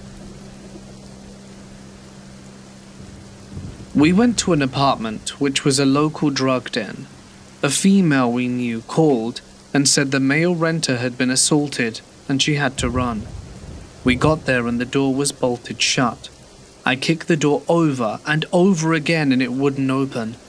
What I found out later is the dope team had done a search warrant on the apartment a few weeks earlier, and afterwards the tenants had reinforced the door jamb with a metal plate. It took me a total of 22 attempts kicking the door before I broke the deadbolt in half, which flew across the room and hit a wall. We made entry, guns drawn, and started clearing the apartment. This place was the kind of spooky I have only seen in places where a lot of meth is done. It was dark. There were swastikas, 666, and upside-down pentagrams painted on the walls, pictures of faces hung on the walls with the eyes X'd out, and a baby doll with her eyes scratched out with X's. As we cleared the first room, we started seeing the blood, first on the bed, Then a trail on the floor leading into the back room. The layout was weird. One main room, then a back room, which was more a hallway, and a bathroom at the end of the hall. We followed the trail of blood down the hall to the bathroom door. In front of the door was a renter's dog, which was shaking uncontrollably and pissing all over the floor, scared out of its mind. As we got closer, the dog got really aggressive because it was scared. I made my way around the dog and entered the bathroom, where I found the renter hunched over in the shower, bleeding from his face, holding his cheeks with his hand. He was frantically trying to talk, pleading with us not to hurt the dog. Blood was dripping from his mouth, and I couldn't understand him. Then I saw the extent of what happened to him. His jaw had been dislocated on both sides when he was beaten by two men with a hammer, and it was just hanging on. As he was trying to plead with us, he could only attempt to talk by flicking his blood-covered tongue in the pattern of the words, because his jaw didn't work at all. Turns out the guy was a lower-level drug dealer, and he had been attacked by the two brothers, of whose other brother died of an overdose several years prior. The brothers always blamed the dealer for providing the drugs to their brother.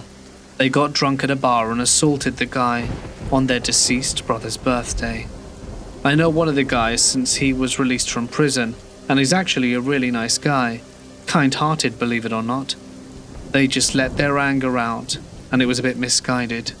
I know it's an understatement, but I can understand how someone could get into that frame of mind.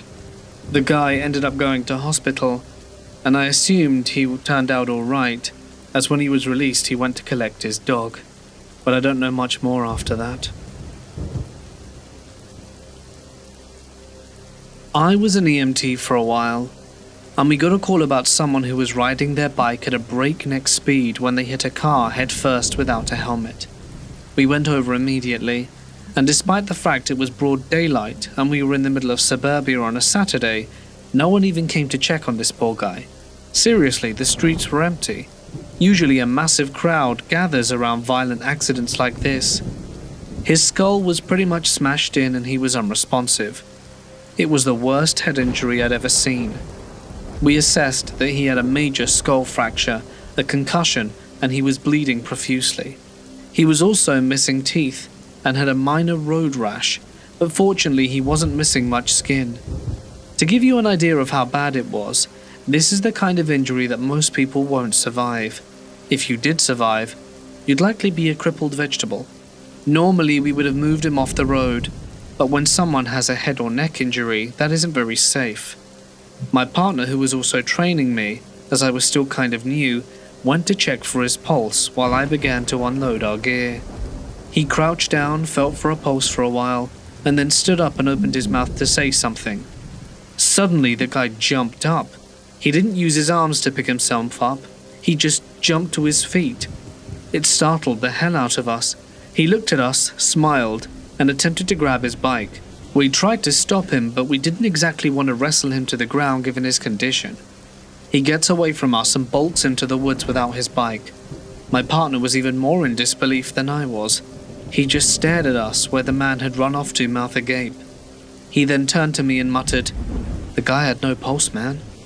I asked him if he was sure, and he swore up and down that the biker was clinically dead.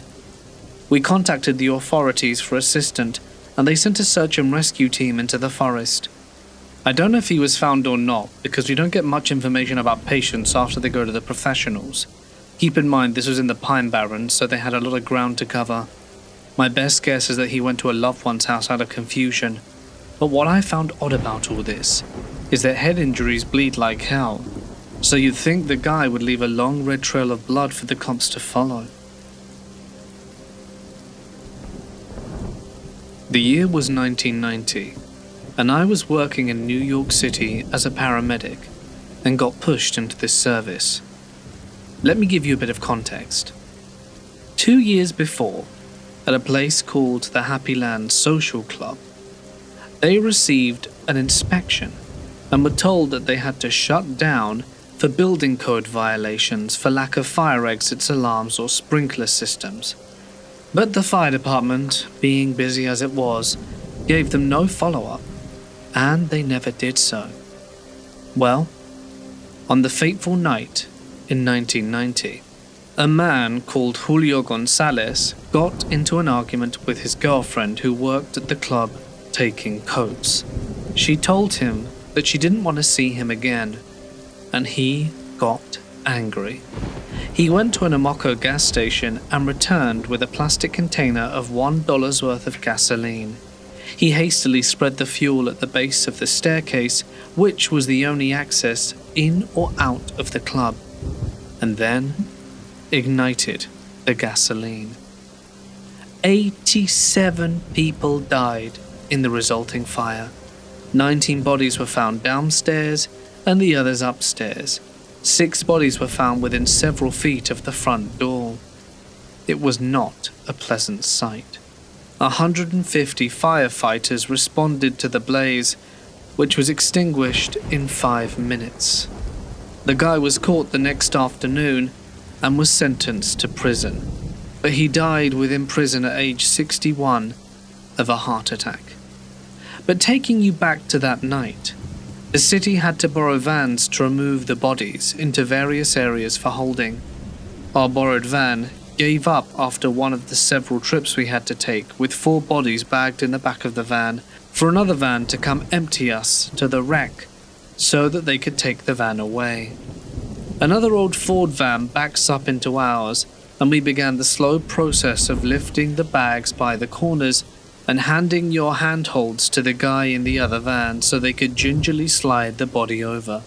Mind you, this is on a street in the Bronx, and as I lift one of the bags I hear a whistle in the bag. That was concerning. There could have been a person still alive in there, so I violated the seal and opened the bag just to be sure that it wasn't a mistake. But it wasn't.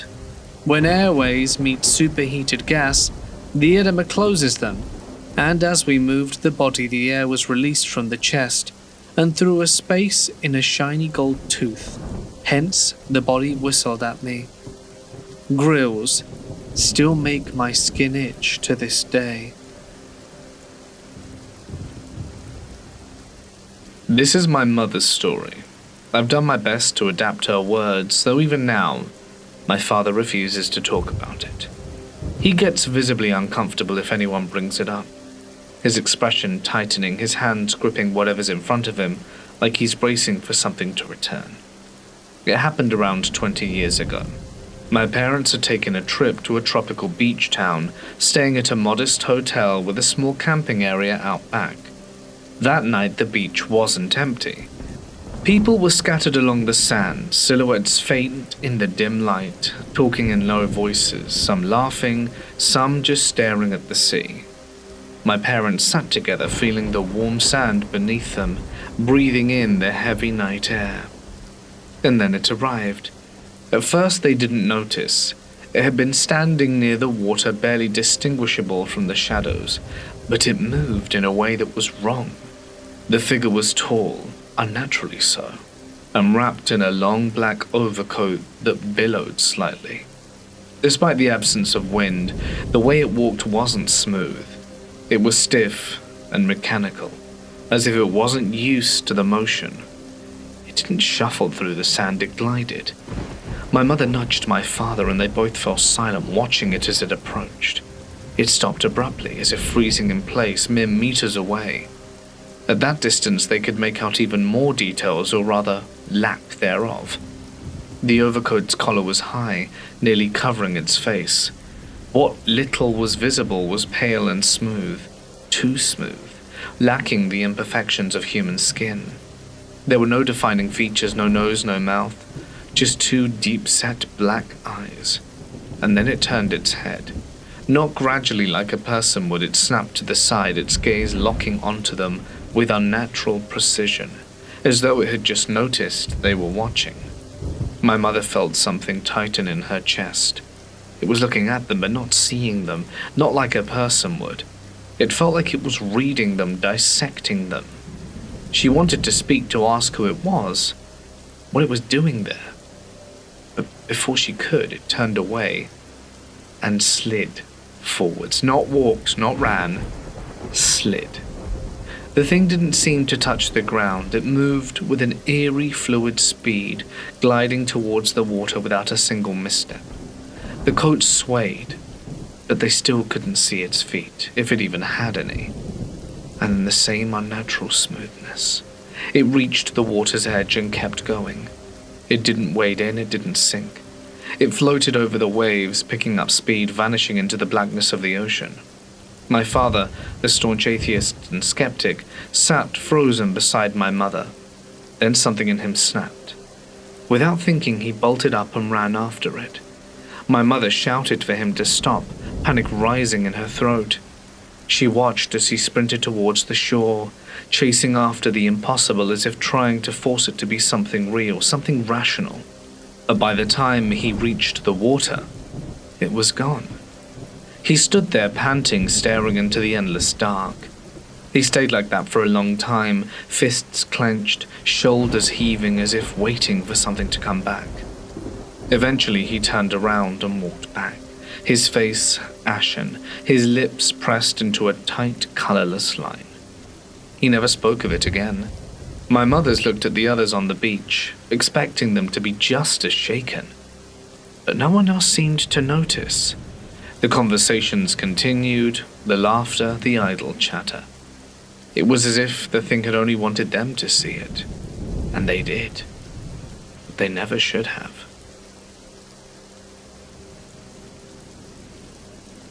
This story happened to me and my friends. To set the scene, we were on a Boy Scout camping/shooting trip. There were between 20 to 30 of us, and we were in a little cabin thing with windows on the front and back, and a front and back door. There were wooden tables all around the area.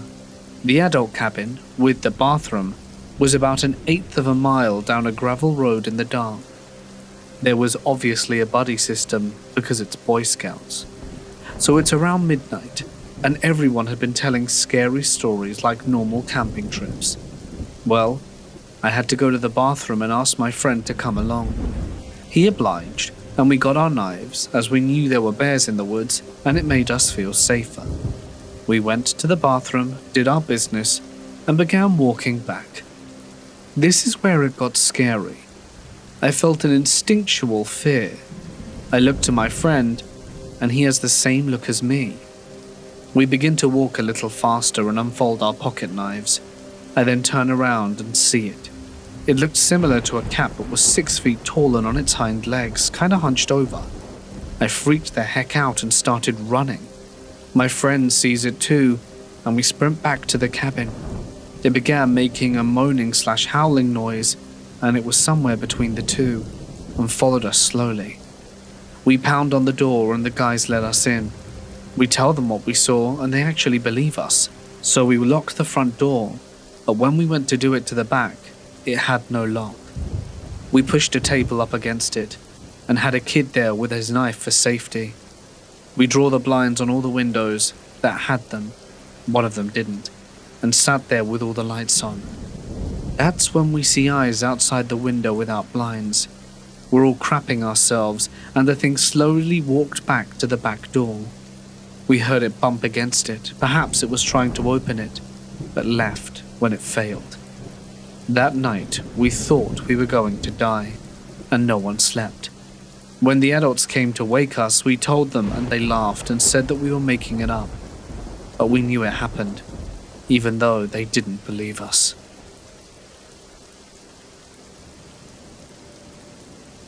My friend and I were hiking in Blue Ridge, Georgia. We were just going camping for one day, and the trail was part of the Appalachian Trail, near the very start of it. My friend told me a story about one of his friends, and said that he heard voices and footsteps at night near Blood Mountain, and he had to night hike because the noises were so intense. So back to the main story. We found a campsite and set up shop. As it got darker, we got a bad feeling, like something was watching us. Then it started. We saw a pair of red glowing eyes about 100 to 150 feet away from our fire. Then my friend goes to dunk his head into the creek near our tent and claims something pushed him into the water. His shirt was soaked and he hit his nose on a rock and was bleeding. Then, after that, we heard a woman's voice but couldn't make out her words. It was from in front of us, behind us, and to the left of us over the creek.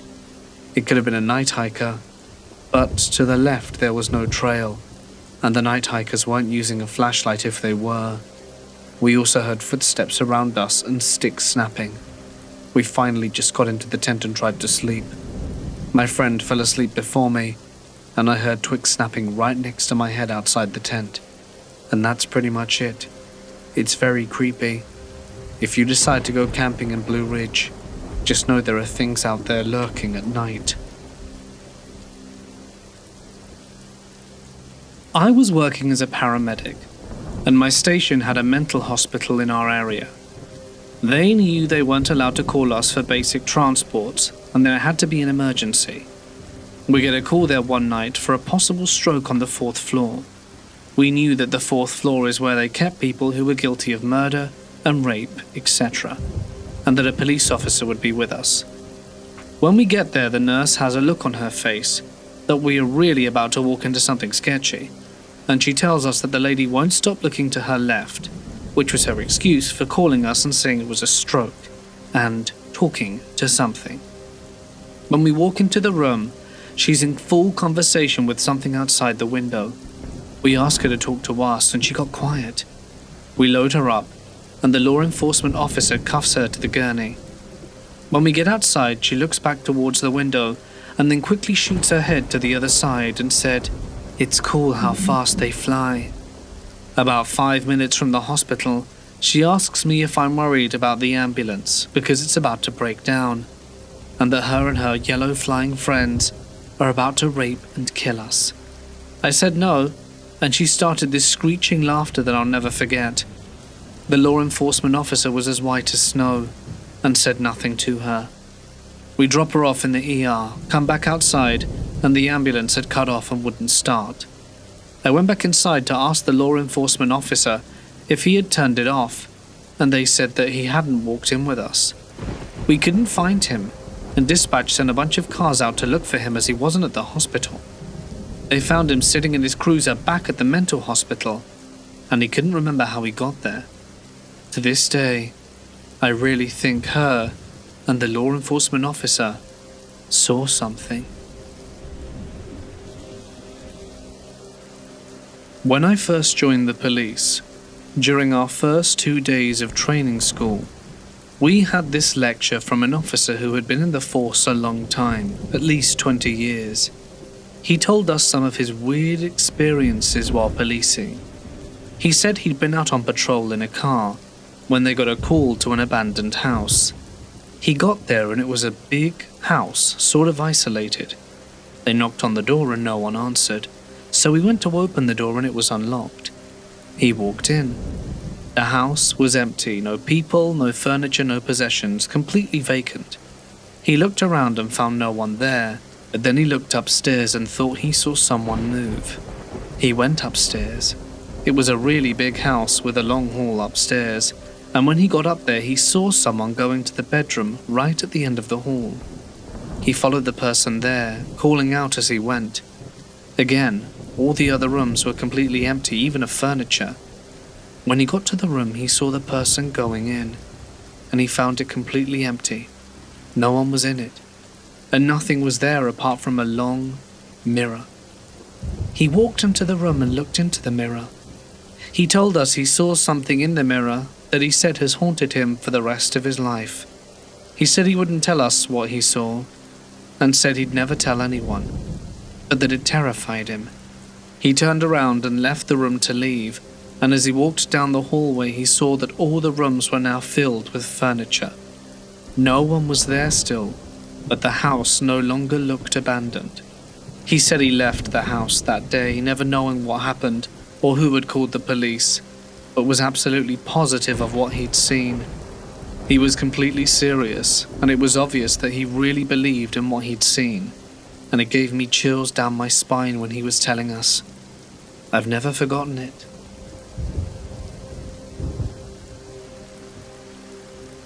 I was working in a small rural hospital ER. The morgue and autopsy room were adjacent to the ER, and a couple of ENTs came into the break room and for a chat, as it was a slow night. They asked me if I'd ever seen a drowning victim. I told them no, and they wanted to show me the body in the morgue. So we went in there and pulled out the drawer, and there's this body laying on the tray. They were pointing out some stuff to me, when suddenly they both ran out the door and flipped the light off. Now I'm standing a foot away from a dead body in the dark. Damn them. I worked my way over to the door and tried to get out, but they were holding the door and laughing hysterically. So I decided to be real quiet, and after a few minutes they began to worry. I could hear one of them say, "Do you think she fainted?" And the door began to open slowly. As soon as I could get a foot in it and a grip on it, I yanked it open and cussed the crap out of them. Morgue after midnight? No thank you. I'm a first responder. This call happened probably 2 years ago. We got a call for a woman who fell down the stairs and hit her head. The cops beat us there and began talking with the woman. We, me and my partner, get there and start looking at her head. She says she takes medicine but is unsure what type, so she told me to go to her bathroom and check her medicine cabinet for the pills she takes. When I get to the staircase to head upstairs, immediately there are gunshots. Thankfully, my ninja reflexes saved me. I'm joking. I think the guy just fired random shots down the stairs near me. The cops did not hesitate to take him out, didn't even fire a shot. After the gunshots at me, there were no more shots. The guy came out peacefully. I mean, it would have made sense for her to tell her husband that she was getting seen to and called an ambulance. But there you go. I was a police officer for a metro department for 7 years, before having to be medically retired. While at work one day, my partner and I were sent to a call of a family member who had found their sister, Donna, dead in her home. After a short investigation, medics pronounced her deceased, and after a conversation with the medical examiner and our sergeant, Donna's body was released to the funeral home. There was only one bathroom in the home and it was upstairs. Donna's bedroom was also upstairs across the bathroom. Donna had taken the door off her bedroom, as it was a small bedroom and there wasn't room for it to close with the bed inside. Donna had passed away as if she was praying at her bedside, but needed to nap. Her family asked we cover her with a blanket for her dignity, and for when they needed to use the bathroom. I went back upstairs and covered her up with a blanket from her bed and said, "There you go, dear." As I turned to leave the room, I heard, "Thank you," clear as day from behind me. I turned around and saw nothing had changed, but I had this overwhelming feeling of gratitude and contentment. I am an atheist and have been for a very long time. The majority of things I saw at work reaffirmed my lack of beliefs. But after this encounter, I definitely believe in spirits and energy. While working as a firefighter, I've had a few seriously dangerous situations that have almost brought my death. There was this one time the air pack regulator malfunctioned while I was deep inside of a working structure fire. I ran out of air with no warning and thought at that moment I was going to die. Thankfully, I managed to make it out, but the fear that hits you when you have no air is something I wish on no one. On another occasion, we had been called to a fire, and there was a burning roof and a wall collapse on my partner and I. I literally was trapped and unable to squirm out.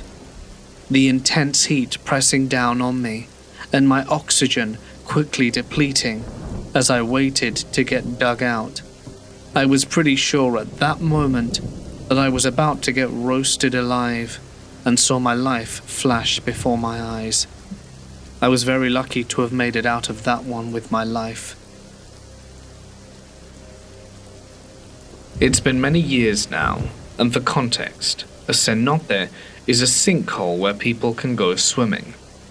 We went as a group of friends, and honestly everything seemed normal at first. The cenote was beautiful, like something out of a travel magazine. The water was crystal clear, and the sunlight filtered through the trees, making the surface sparkle. I couldn't really swim, so I decided to sit on this large rock near the edge of the water. It was warm and a little rough, but it felt safe. One of my friends sat next to me, since she wasn't much of a swimmer either. We just hung out there chatting and watching the others have fun in the water. At first, I thought I felt something touch my foot. It wasn't soft, but it wasn't rough either. I yanked my leg back immediately and looked around, but the water was calm with no sign of anything. I shrugged it off, thinking maybe I imagined it, or a fish brushed by. A few minutes later, my friend screamed. I turned just in time to see her sliding off the rock into the water. She grabbed me as she went down, instinctively clutching my arm for dear life. And that's when I felt it. Something was pulling both of us down. I swear there were hands, not one but several of them, tugging at our legs and dragging us towards the center of the cenote. I couldn't see what was happening, but I could feel it, sharp bony fingers gripping and pulling. The water suddenly felt deeper, darker and colder. I couldn't breathe, neither could she. She was thrashing and I was trying to hold on to her while figuring out how to get my head above water, but it was like something was sucking us down into a whirlpool, and I thought I was going to pass out. Finally, our friend noticed and rushed over, and I remember feeling them grab me, but it wasn't easy. They were struggling to pull us up. They later told me they felt it too. Something was fighting back, pulling us the other way. Somehow, they got us out. My friend was spluttering and barely conscious, and I was shaking so hard I could barely speak. I felt like my lungs were on fire. Then I sat on the edge of the cenote, soaking wet and scared out of my mind, while they just tried to make sense of what had happened. Even now, some 14 years later, I still don't know what to make of it. Some people say the cenotes are mystical, and they're connected to something bigger or darker. I don't know if that's true, but I'm definitely never going near one again, and never went swimming after that. Many years ago, I had an encounter with a Wendigo. I'm part Cherokee, and had heard about these monsters before. It was late at night. I was a teenager, and I lived with my family. We had a few dogs, and they needed to go outside before bed. One of the dogs would only go in our backyard. One of my family members opened the back door, and at that moment the dog became instantly aggressive. This is a dog that had never shown aggression before or after this night. Just as fast as she became aggressive, she became scared and ran back inside. I had just kicked my boots off after wearing them all day, and was about to get changed out of my jeans when this happened. I quickly put my boots back on and grabbed a flashlight and a large club that I had recently made. I booked it out to the back of our house and just stopped dead in my tracks. I didn't see anything. I didn't hear anything, but something was there. I could feel a dark presence, if that makes sense. Then I see a shadow. It's huge and moving, easily 8 feet tall, vaguely humanoid, but had these massive antlers. Normally my flashlight is able to illuminate everything pretty well, but tonight I couldn't even see my hand in front of my face. It was like the light was going into a void. My eyes adjusted to the low light, and I stand there for what seemed like an eternity as I watch the figure search a workbench before it stops. The figure looks straight forward before turning to face me, to reveal glowing red eyes. The figure and I stare at each other for what must have been just a moment, but felt like eons. I know that showing fear in the situation was only going to get me killed, but for some reason I lifted the club and pointed it at the figure. The figure curiously looked at the club and back into my eyes, before slowly nodding its head up and down. I see my flashlight turn off in my peripheral vision. I look at it, and it turns back on, this time illuminating the entirety of the property. I quickly turn my focus back to the figure, but it was gone. What was lifetimes to me was no more than a minute in reality, and I wonder what it all means, if anything. I had just moved to the US for law school. Anne had made a few friends who were also from Spain like I was. Charlotte, Anne, and Lisa. We were having a really good time in the US, and in September of 2023, we decided that we would do a bit of exploration, and opted to go on a road trip to Canada, drive around Lake Ontario, and drive back to New York City through upstate New York. I am a guy, and everything went super smoothly until our last night there. For our last night, we had rented an off-grid cabin in a remote area in the woods in upstate New York. To give some locals an idea, we were about a half hour away from Harrisburg. Lisa and I had decided to spend one night in this cabin to be at one with nature. It was super old, made from logwood, and there was no running water nor electricity. Both Lisa and I had experience with survival in the wild in Europe. I myself had been a Boy Scout for my whole life, and was even a scout leader for a while. Our other two friends were, as much as I loved them, purebred city girls. They had pretty much zero experience with camping, or to just be in a place where there was no phone signal, as was the case with this cabin. We had been driving all day to get there, and when we reached the beginning of the forest, it was already past 10 p.m, and it was really dark that night. While driving to this place, we lost connection with the GPS, and I had to drive to the cabin on intuition, paired with a good old-fashioned map, hoping for the best while trying to drive safely on these muddy trails. On the way there, Anne and Charlotte were in the back of the car, and the moment they lost their phone service, they were very uneasy for the rest of the ride. All of a sudden, in the pitch-black darkness of the forest, we all saw a campfire. But there were no houses around or people, just a campfire, well organized since the fire was not spreading and it was not as big as a bonfire. It kind of startled us as we were quite remote. It was also getting quite late. When this happened, we reached the end of the trail and figured we had taken the wrong trail at a crossroad before. So I turned around and we were on our way again. Half hour later, and a couple of wrong trails later too, we finally arrived to our destination, as we could finally see the first glimpse of this god-forsaken cabin in the middle of nowhere. To give you an idea of how old it was, the toilet was made from wood, and this was outside the cabin. When we arrived, it was still raining, and both Anne and Lisa were definitely not in the mood for getting out of the car and going into a cabin with zero light. So Lisa and I left the lights of the car on and went inside the cabin while using our phone flashlights to check the cabin out and see if we could find any old flashlights, which we did, and to see if we could turn on the fireplace, which we couldn't, as all the wood was still wet from the rain, and it seemed no one had prepared any dry wood anywhere. So with a couple of old flashlights and a small improvised fire that I managed to make in the stove, we all got in the cabin and I started to make some pasta for us. Meanwhile, the girls were preparing the beds and closing the windows since it was already cold. The cabin had a small ladder which led to an elevated room/space with a bed where all three of the girls would fit, and I would sleep downstairs in a bunk bed that was probably here since before the First World War. While making pasta, Anna came up to me, knowing that both Lisa and Charlotte did not like to hear anything scary at night, and told me that she had seen an old cemetery in the middle of the forest on the way to our cabin, and that she had also seen a figure walking around there. I first laughed it off as nothing. I do not consider myself a big believer in scary stuff.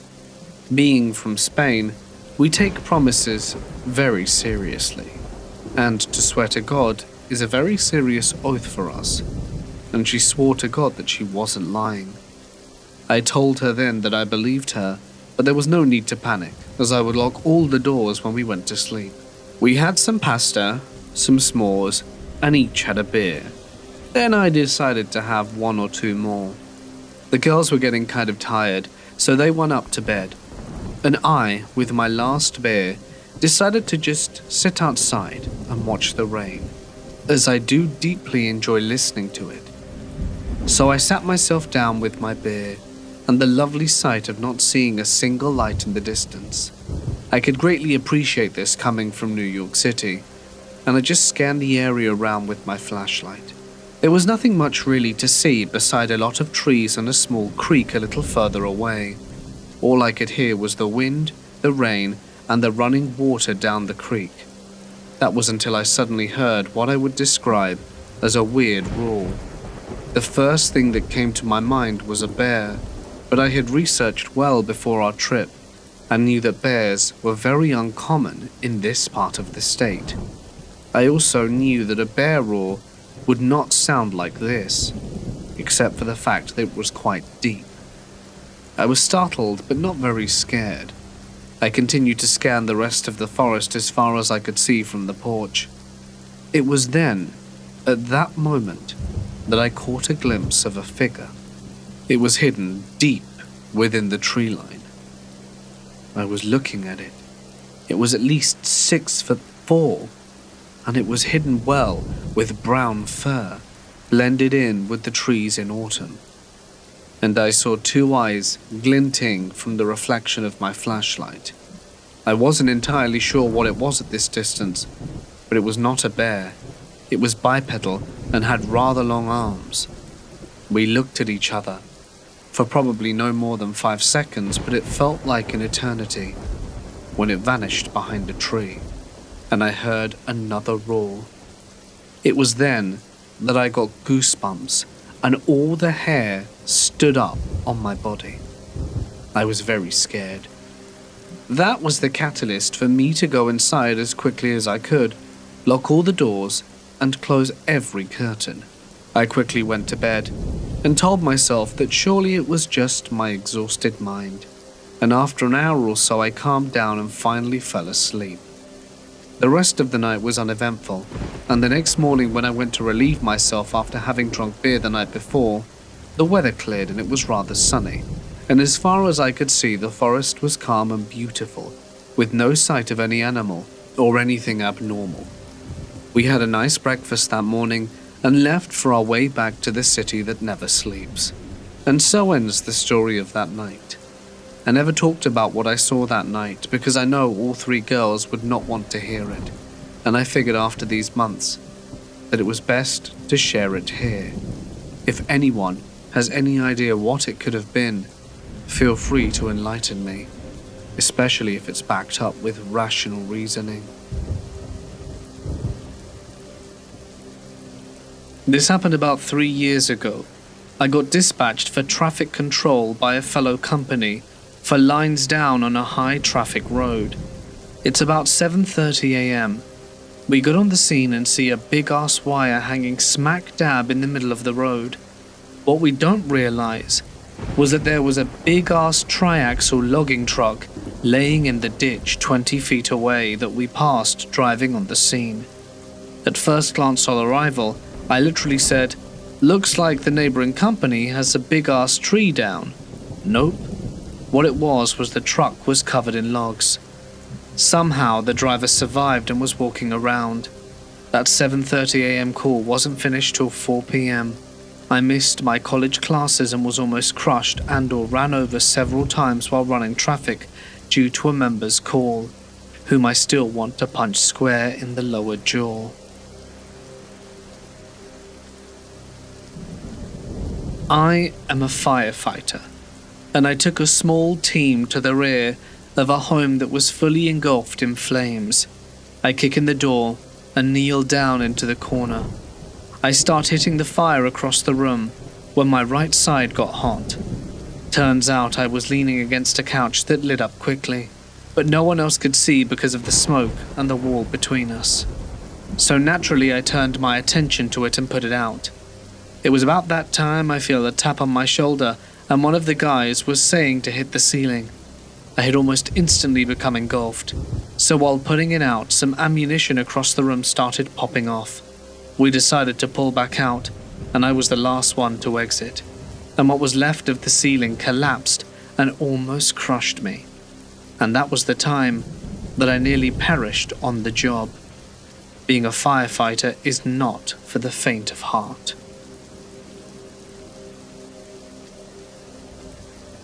I am a medic and firefighter, and I had a call once. I don't remember what we were initially called for, but they told the dispatch that they were in the barn. Something seemed off and we looked through a window before going in. A shotgun was pointed at the door and rigged to fire if the door opened. The caller had hung themselves in the barn before we got there. My very first call as a medic after orientation with an EMT partner that tried to stab me. I've also had a gun pulled on me while I walked up to a vehicle involved in a rollover. He seemed to be fully intending to shoot, and I was lucky enough to notice and react quickly enough. So as you can see, my job has nearly had me lose my life on multiple occasions. I was living in Lacey, Washington when this happened. I was living in an apartment complex located just off Ruddell Road.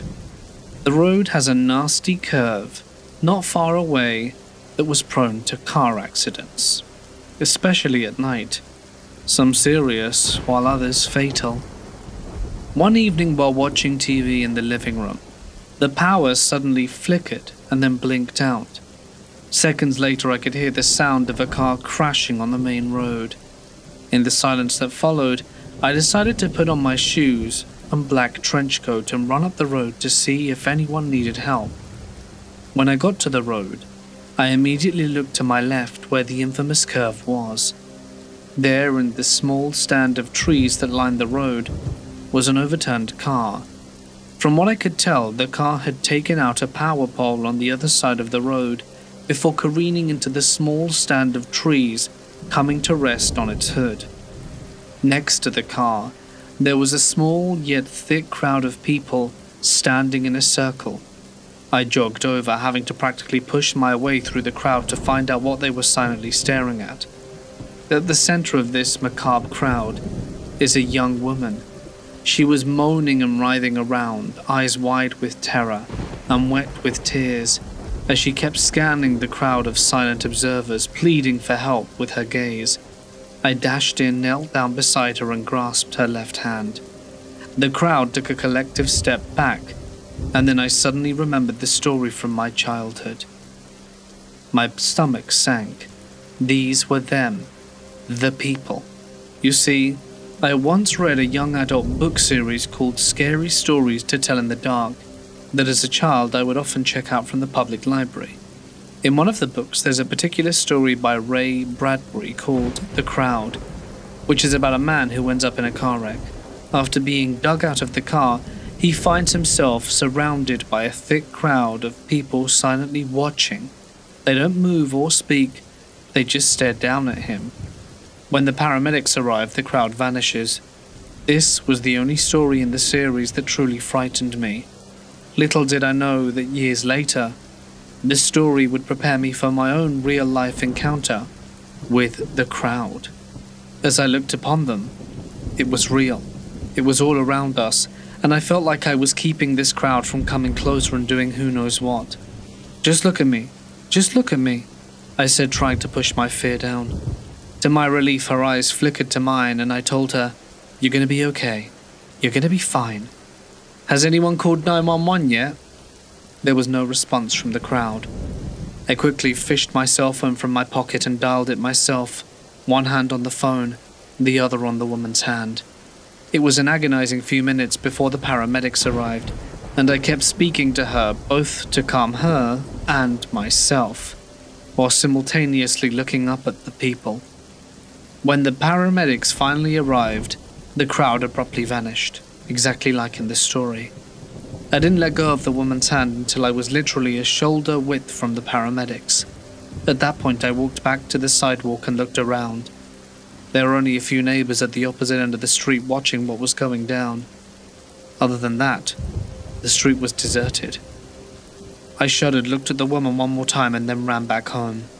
To this day, I can't remember what the ending was of the scary story, and I feel like I don't need to know. I saw it with my own eyes. It was a blistering summer afternoon in the early 2000s, the kind where the heat shimmered off the pavement and the air smelt like sunscreen and salt. We were at the beach. It was packed. Colourful towels, dripping ice cream cones, and kids screaming. My 6-year-old cousin and me at 10 were on the shoreline, kneeling in wet sand, sculpting a sandcastle. The tide licked our feet, the water warm and familiar. Our parents sat a short distance away, sunbathing and chatting, trusting that we were safe as we were still in sight. Or at least that's what we thought. I don't remember seeing the couple walk up. One second it was just me and my cousin, and the next they were there. A man and young woman, maybe in their early 20s. They knelt down beside us. The man had shaggy brown hair, long jeans that would darken at the hems from seawater, and the woman had sunglasses so big I couldn't even see her eyes. But she smiled an awful lot. "Wow, what a cool sandcastle," the man said in a smooth voice. "Did you guys make this by yourselves?" My cousin nodded excitedly. I stared. Something about them made my stomach turn. Their clothes were mostly dry. Their skin wasn't sunburnt or sandy like everyone else's. They didn't have towels or beach bags or anything there that said they were here to swim. They weren't here for the beach. They were clearly there for some other reason. Then the woman crouched lower. "You guys are about the same age as our kids. A boy just like you, 10? And a little girl like you, 6. We hadn't told them our ages. A wave crashed beside us, and even though we were surrounded by hundreds of people, it felt like we were alone. "You should come with us." It wasn't a question. I went rigid. My cousin obviously just kept packing wet sand into a mold, but I knew I had to run. I swallowed hard and said, "I'll be right back." And then I turned and ran, until I reached my parents. When I told them what happened, my aunt's face changed, and she took off running towards the water where my cousin was. When she got there, the couple were gone, vanished. Just my cousin still playing by the castle, patting the walls in place, completely unaware of how close she had been to disappearing forever. I know I shouldn't have left her alone. I know I should have grabbed her hand and pulled her with me, but I was 10, and I thought she was still safe. I'm 32 now, and sometimes I wonder what would have happened to me if I'd have agreed to go with them. Would we have ever been seen again, or even been here at all? I realize how unbelievable this story might be, but I assure you it's entirely true. I've had countless experiences with the supernatural since I was 4, and I'm 33 now. But this is one of the most terrifying ones I've ever had.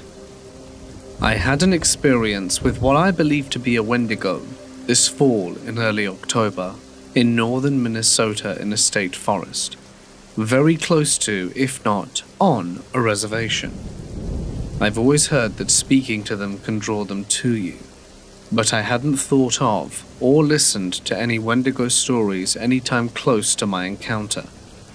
I was staying with some very dear friends, Mary and Carol, and they have a camper in their yard by the lake for guests to sleep in.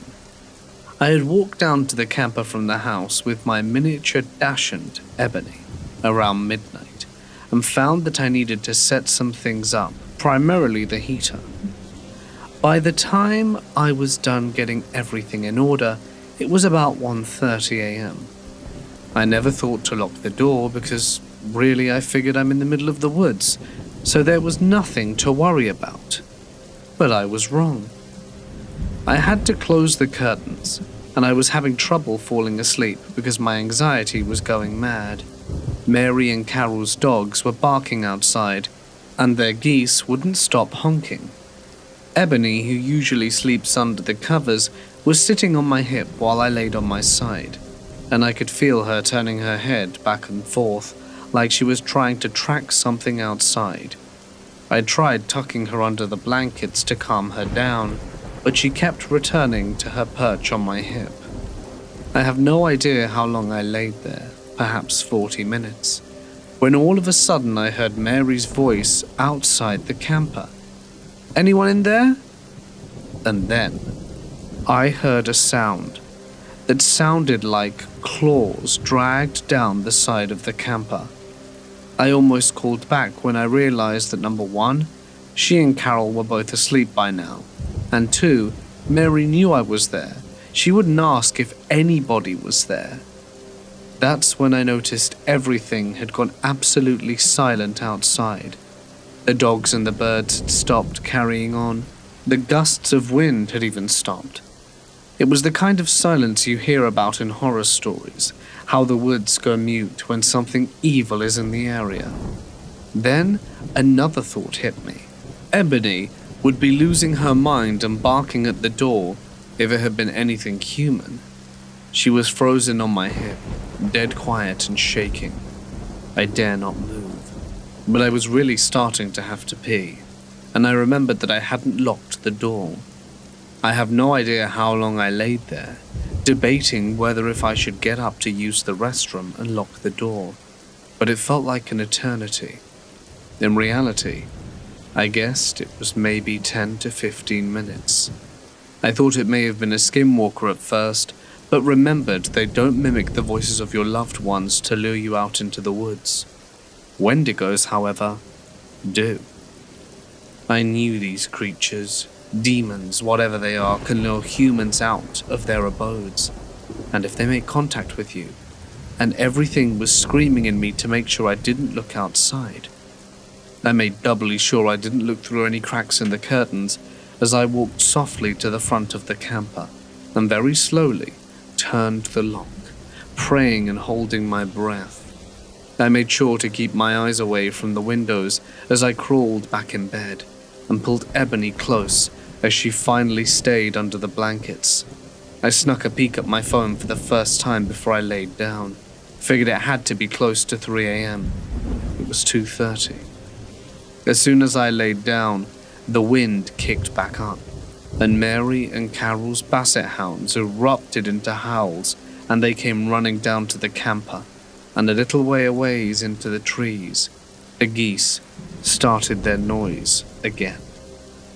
I heard the bassets come down to the camper, barking a few more times before they laid down outside the door, as if to protect me. I didn't get out of bed that night. I told Mary and Carol what happened the next morning. I think I was hoping Mary would say she had come down to check on me and Ebony, but she confirmed what I already knew. They had gone to bed as soon as I had left the house. I said a prayer over their house, the camper, and all of us the following night, and had an uneventful night, thank God. I also spoke to another guy who's familiar with the supernatural to see if he knew any more about Wendigos. I'm not sure how accurate the information he gave me was, or if it's reliable at all, but when I asked him why Ebony hadn't made a peep, I had assumed it was because she was absolutely petrified. He said Wendigos can control the animals to keep them from alerting their owners of its presence. He also told me that they can't enter the house that aren't made of wood directly from the forest they're hunting in, tents and campers included, because they consist of man-made materials. A lock is useless. They can unlock and open a door so they can try and lure you out, and they typically stay in the woods, but they will come into a smaller town and never into a city. I had never heard any of the things he told me before, so again I can't speak for the accuracy, but I also haven't researched their claims either. He also advised me to never go outside to pee at night. If I ever go camping, bring a bucket or something, and to make sure I always close the tent flaps and curtains before falling asleep. He said if the flaps are open and you can see outside, it might make eye contact with you, and thus draw you out. After leaving Mary and Carol to go to my father's house for a few days, I had the distinct feeling of being watched when I took Ebony outside after dark. My father lives 3 hours away from Mary and Carol, but his house is in the country. I told myself it was only the fear of the experience and what I know about the Wendigo triggering an overactive imagination. I never heard anything, and I watched Ebony's behavior very closely, and she didn't act like she had in the camper. I'm moving back from that area from Canada, and this experience has been weighing heavily on my mind. I have been trying to find any information about warding them off, or if they have a home hunting range like cougars do, or if they can move on from a region. My prayers did work the second night, so I figure I can just pray over the property. I also have holy water that I can use, and as it's an evil creature that possesses people or physically manifests, I would hope it would work. Frustratingly, a majority of what comes up in searches is utter garbage. Does anyone know if they stay in one area? Are my concerns about it coming back when I get moved into my cabin warranted? Or am I worrying excessively? Does anyone have any tips for warding them off? It would be greatly appreciated. I went camping one summer with my parents, younger sister, and my friend. My friend and I were around 15 to 16 years old at the time. At the campground, my parents and sister stayed in a camper we owned, while my friend and I took a tent. We were still in the same lot. One night, it must have been close to midnight, and I was sitting in the tent with our flashlights on. The campground was completely silent, and it seemed as if everyone else around us must be asleep. When out of nowhere, my friend and I hear this kid yelling for help. It kept getting louder and louder until we could hear him running. We were trying to turn off our flashlights when we saw the shadow of this person's feet running past our tent. We turned off the lights and sat in complete silence, terrified as it sounded like another set of feet were running behind him as well. We waited for a while. When I peeked my head out of the tent finally, we saw nothing, heard nothing more, and we couldn't believe no one else was peeking outside or looking around with us. We were terrified, but ultimately made a run for it to the camper, and they all insisted they heard nothing, which made no sense to us because the screaming for help was so loud and directly next to us. To this day, my friend and I feel crazy because we know what we heard, and yet it seems no one else heard or saw this despite my family and so many other strangers being in close proximity. This happened in around 2007, and it still leaves me perplexed and freaked out. I was once working in a morgue when a body came in. They informed me and asked me if I wanted to leave, and I responded that now I'll keep on working, when they brought in a rather sizable cadaver. They shut the door to the lab, and the next thing I heard is, "Oh crap, we should put him on the deeper table." Then the smell hit me. I had to go outside for about 20 minutes until the lead mortician came out and got me and explained to me that they had to switch the body fluids with embalming fluids for open caskets. When it's a larger human, they have a special tray table to let the blood etc. pour out onto the table. Well, the rookie just started doing the job he knew how to do, and the blood work was pouring all over the sides of the tray. It was one of the worst things I've ever seen. When I was in grade 6, I lived on Prince Edward Island, and we had the opportunity to talk to an officer. At the end, we got to ask a few questions, and of course there'd be the typical questions that kid would ask, like, "Did you ever shoot anyone?" He shot at but didn't actually shoot anyone, or so he told us. Then someone asks, "What's the creepiest thing you've ever seen?" I probably don't remember all the details because it was years ago, but it went kind of like this. There was a small island just off the coast of Prince Edward Island, and one night people had called the police to report a baby crying from the island. The police show up, and sure enough they heard a baby crying. They make their way over to the cries, but when they got to the island the crying stopped. They searched everywhere, and guess what they found? Nothing. No baby or any sign that someone might be there.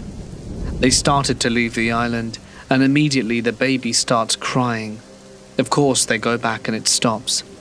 I can't remember how long they were looking, but they never found anything. And you could tell it's been bothering him for a long time by the way he talked about it. It always creeped me out, and I'll doubt I'll never forget about it. Weird things happen on Prince Edward Island.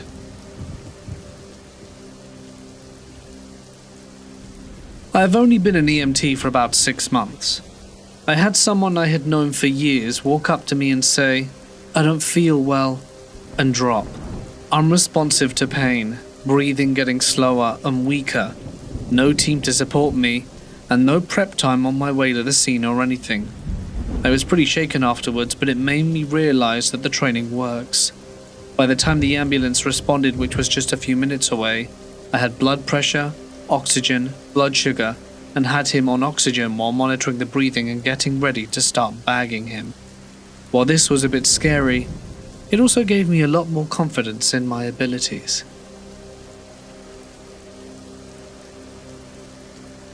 I work in a pre-Civil War town that has lots of antebellum homes that survived the war. As you can imagine, ghost hunters have been to the town on several occasions. But there is one antebellum mansion that is more of a museum that gets alarm calls semi-frequently.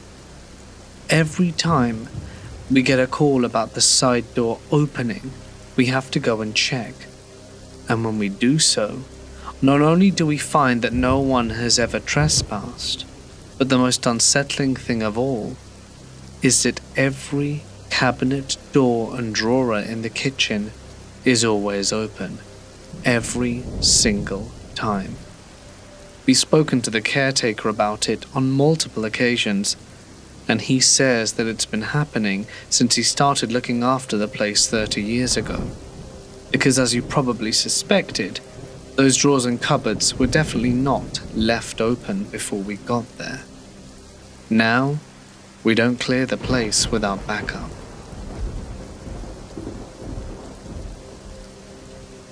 This is a memory I buried so deep I almost convinced myself it never happened. It only surfaced again recently, when my siblings and I were reminiscing about our dad, how absent-minded and scatterbrained he could be, sometimes in ways that made us laugh until we cried. But when someone brought up how he once left my brother at the gas station for 40 minutes, something cracked open with me. I remember the beach, the boy, the water. I was about 4 years old when this happened. I'd taken a bad fall on the playground and split the back of my head open, which needed stitches, my first real injury. I screamed like a banshee getting them in, but weeks later when it came time to take them out, I sat stoically still for the doctor, determined to be brave. My dad was so proud he rewarded me with ice cream and a spontaneous trip to the beach. It was a small, mostly forgotten town in the Australian coast in the middle of summer. The beach should have been bustling, but it was strangely quiet. Just a few kids splashing around in the shallows, hardly any parents and no lifeguard. My dad walked me to the shoreline and gave me a serious look. "No deeper than your knees, not until I get back." He then turned and walked off, probably to use the toilet or take a phone call. He wasn't a bad dad, but just distracted. He loved us, but he didn't always think. I stayed where he told me, kicking at the waves. That's when a boy, of around 11, broke away from the group of kids further down and began drifting closer. He had blonde hair that stuck to his forehead in wet strands, and a weird grin. As he came closer, he said hi and asked my name and how old I was. I remember feeling flattered. A big kid talking to me? I wanted him to think I was cool, so I told him everything. How brave I'd been at the doctor's, how I got a sticker, and how I barely cried. He laughed. That's when he asked me why I wasn't swimming properly. I explained my dad said no deeper than my knees until he got back, as, truthfully, I wasn't a strong swimmer yet.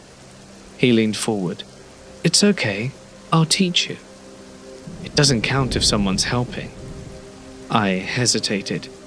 "What's wrong, you scared? I thought you were brave." I don't remember deciding to follow him, 1 minute I was standing where the water lapped at my knees, and the next I was further out, feet losing contact with the sandy bottom. The other kids had turned away. And then he grabbed me. There was no warning, no playfulness. He dunked me fast and hard beneath the surface and held me there. I thrashed and kicked. My arms flailed. I was so small and his grip was so strong. He just kept me under. Salt water filled my nose and mouth. I couldn't scream and I couldn't breathe. My chest burned. I remember the sun flashing through the surface above me like shattered glass.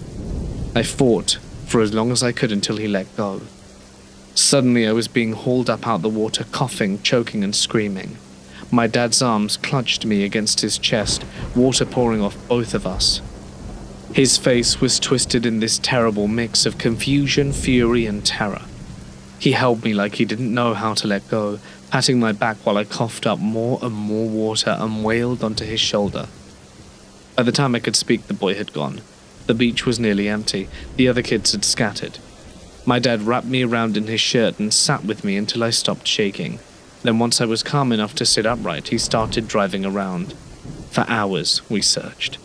I don't think he would have hesitated to take that boy's life had we found him. I never told my mum. I don't think he did either. It became one of those traumas that everyone agrees never to bring up. But it's never really gone. I still think about it sometimes, what might have happened if Dad hadn't have come back when he did, and if the boy didn't let go, and if the beach had been just a bit more empty. Because I now know exactly what he was doing. He lured me out deliberately, away from the shallows and away from witnesses. A 4-year-old alone with no adults around would have looked like a tragic drowning. Drowning a child is the perfect crime. And that sick, twisted, and demented boy knew it. I'm 50 years old now, but this happened to me when I was about 18, in the 80s. Me and a couple of my other friends owned this huge bar with 3 levels of floors, and I would always have my own DJ booth in the whole bar. Anyway, the bar would open at 9 at night during this time, and didn't end until 2 or 3 the next morning. I love nature, and down in Alabama, especially where I lived, there was a bunch and lots of woods, so I would always walk home after the party was over. It was one particular night that I'll never forget. It was like any other usual night. I was playing, the party would start at 9, end at 2, and after the security guards would start clearing the place, which would be full of people, I remember packing up and getting ready to go home. I would always get offers from my friends or even females I met at the night at the bar if I needed a ride home, since I rarely drove to the bar because, like I said, I really love to walk, especially at night, hearing the late night bugs, water flowing from the stream, and even the bobcats snarl at night. As always, I thought I would decline their offers, but would give them thanks. Tonight, I did just that, and was on my way home. I would always take this route. I still remember it to this day. It was a long street passing both sides of the woods. I can't remember what the woods are called, but for probably any ordinary person, these types of woods would scare the crap out of them even during the day. This detail is just to give you a picture of how they are. Yes, during the day they are creepy, but at night I think they're like something out of a horror film like Jason or something. But I remember walking like usual, and I knew this route extremely well, and that it would be 15 minutes from me turning onto another street, which is where the woods would end on one side and would lead me straight to my house. During my walk, I hear this rustling. I'm walking on the left side of the street, and the rustling is coming from the opposite. Now, I was no stranger to the rustling. It wasn't the ordinary sound of no snake slithering or no bobcat moving around. No. These movements were much heavier. The sound was more just like rustling, as if you were rubbing your hands across leaves or wind blowing the trees. But the thing was in the air still. As I'm walking, I'm analyzing the sound. Half of me is saying, it has to be a human presence, when the other half is on edge. As I'm walking, the sound gets closer. It's as if whatever it is approaching me.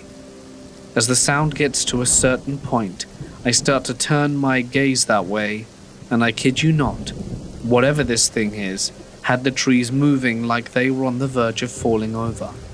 I was kind of scared crapless at this point, and tried to pick up my pace, but as I take one more gaze back at the sound, I see it. This is what I would describe as even a fearless man's worst nightmare. I stopped in my tracks when I see it. Right now, across the street from me, were a pair of 2 red glowing eyes, and as I start to analyze more, I see the thing is standing at least 10 feet tall. That's when I noticed its legs. They were more like tentacles. I stared at it for a few seconds, and then absolutely bolted. My mind was going haywire, and I ran and I ran and I ran until I found the first house and started banging on the door. It took a few minutes before a man came to the door. Clearly I had just woken him, as it was around 3 to 4 a.m. at this point. I begged for help, and he told me to go in and sit down on the couch while I tried to explain to him that I had just witnessed a terrifying creature. He instructed me to get into his truck and that we would go and check it out. He went and grabbed his shotgun, and we drove over to the spot in the woods where I had seen the creature, which of course was now gone. He seemed somewhat interested but disbelieving in my story, and after explaining that this had been exactly where it was, us looking around and finding nothing, he drove me back. It was on the way back that he mentioned that some of his farm animals had died lately under very strange circumstances. He dropped me off to my house, which wasn't far away, and left some parting advice for me, that I should stay out of the woods at night. I obliged him and haven't been back since. There's no way I want to meet the creature that haunts my nightmares again.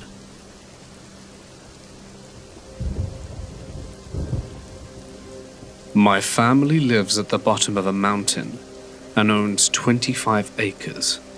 5 are cleared and the rest is woodland.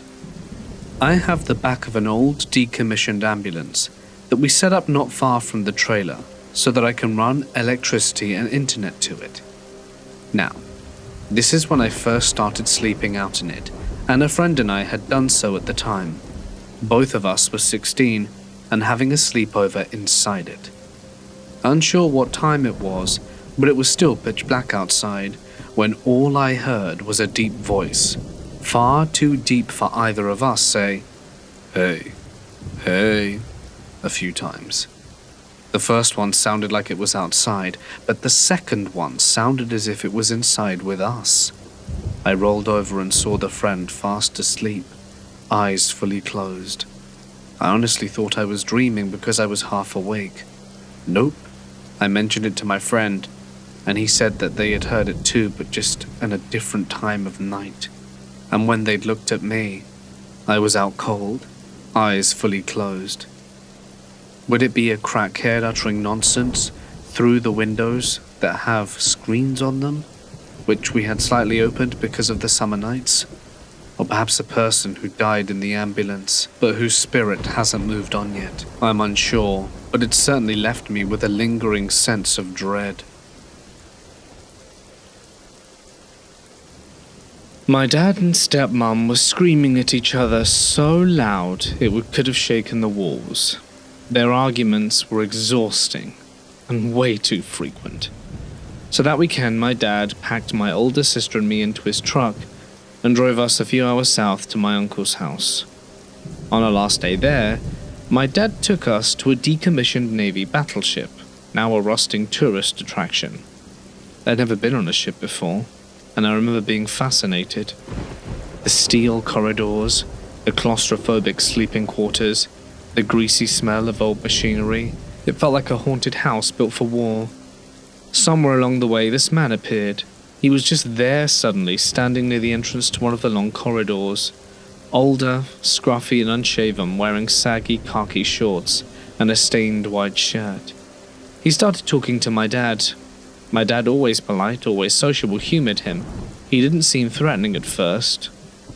The man kept popping up though, Every deck we explored, every twist in the hallway, every exhibit, we turned the corner and he'd be nearby watching us. We made it to the top deck, the control tower, where the breeze finally cut through the humidity, and my dad and sister were admiring the view, leaning against the railing outside. I wandered into the control room alone, drawn to the massive glass window and dusty levers. As I stood there for a moment, imagining what it would be like to command a ship like this. I was looking out at the sea when I felt it, the air behind me change, and I turned and there he was, the man standing in the middle of the room, not more than 5 feet away. His shorts were pulled down in the front, his genitals exposed. His face was calm as he watched me. I froze. The fear hit so hard, like a brick to the face. My legs eventually remembered how to move and I ran, sprinting out of the door and across the deck to my dad, but the man didn't follow. He drifted behind us like a shadow, and as we left the tower and descended the metal staircase towards the submarines, he stayed close enough to make my skin crawl. I couldn't find a moment to tell my dad not what he was watching. It wasn't until we passed the gift shop nearing the exit gates that 2 security guards stopped him. They didn't wrestle him or shout. They just calmly stepped into his path like they'd done it before. I finally told my dad what happened, and what I saw, and his face changed, his jaw clenched like stone, and for a second I thought he was going to turn back and kill the man.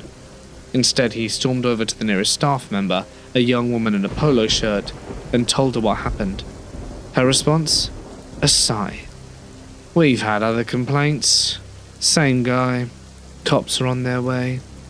It was just another day for her. Like a predator, stalking was the most normal thing in the world.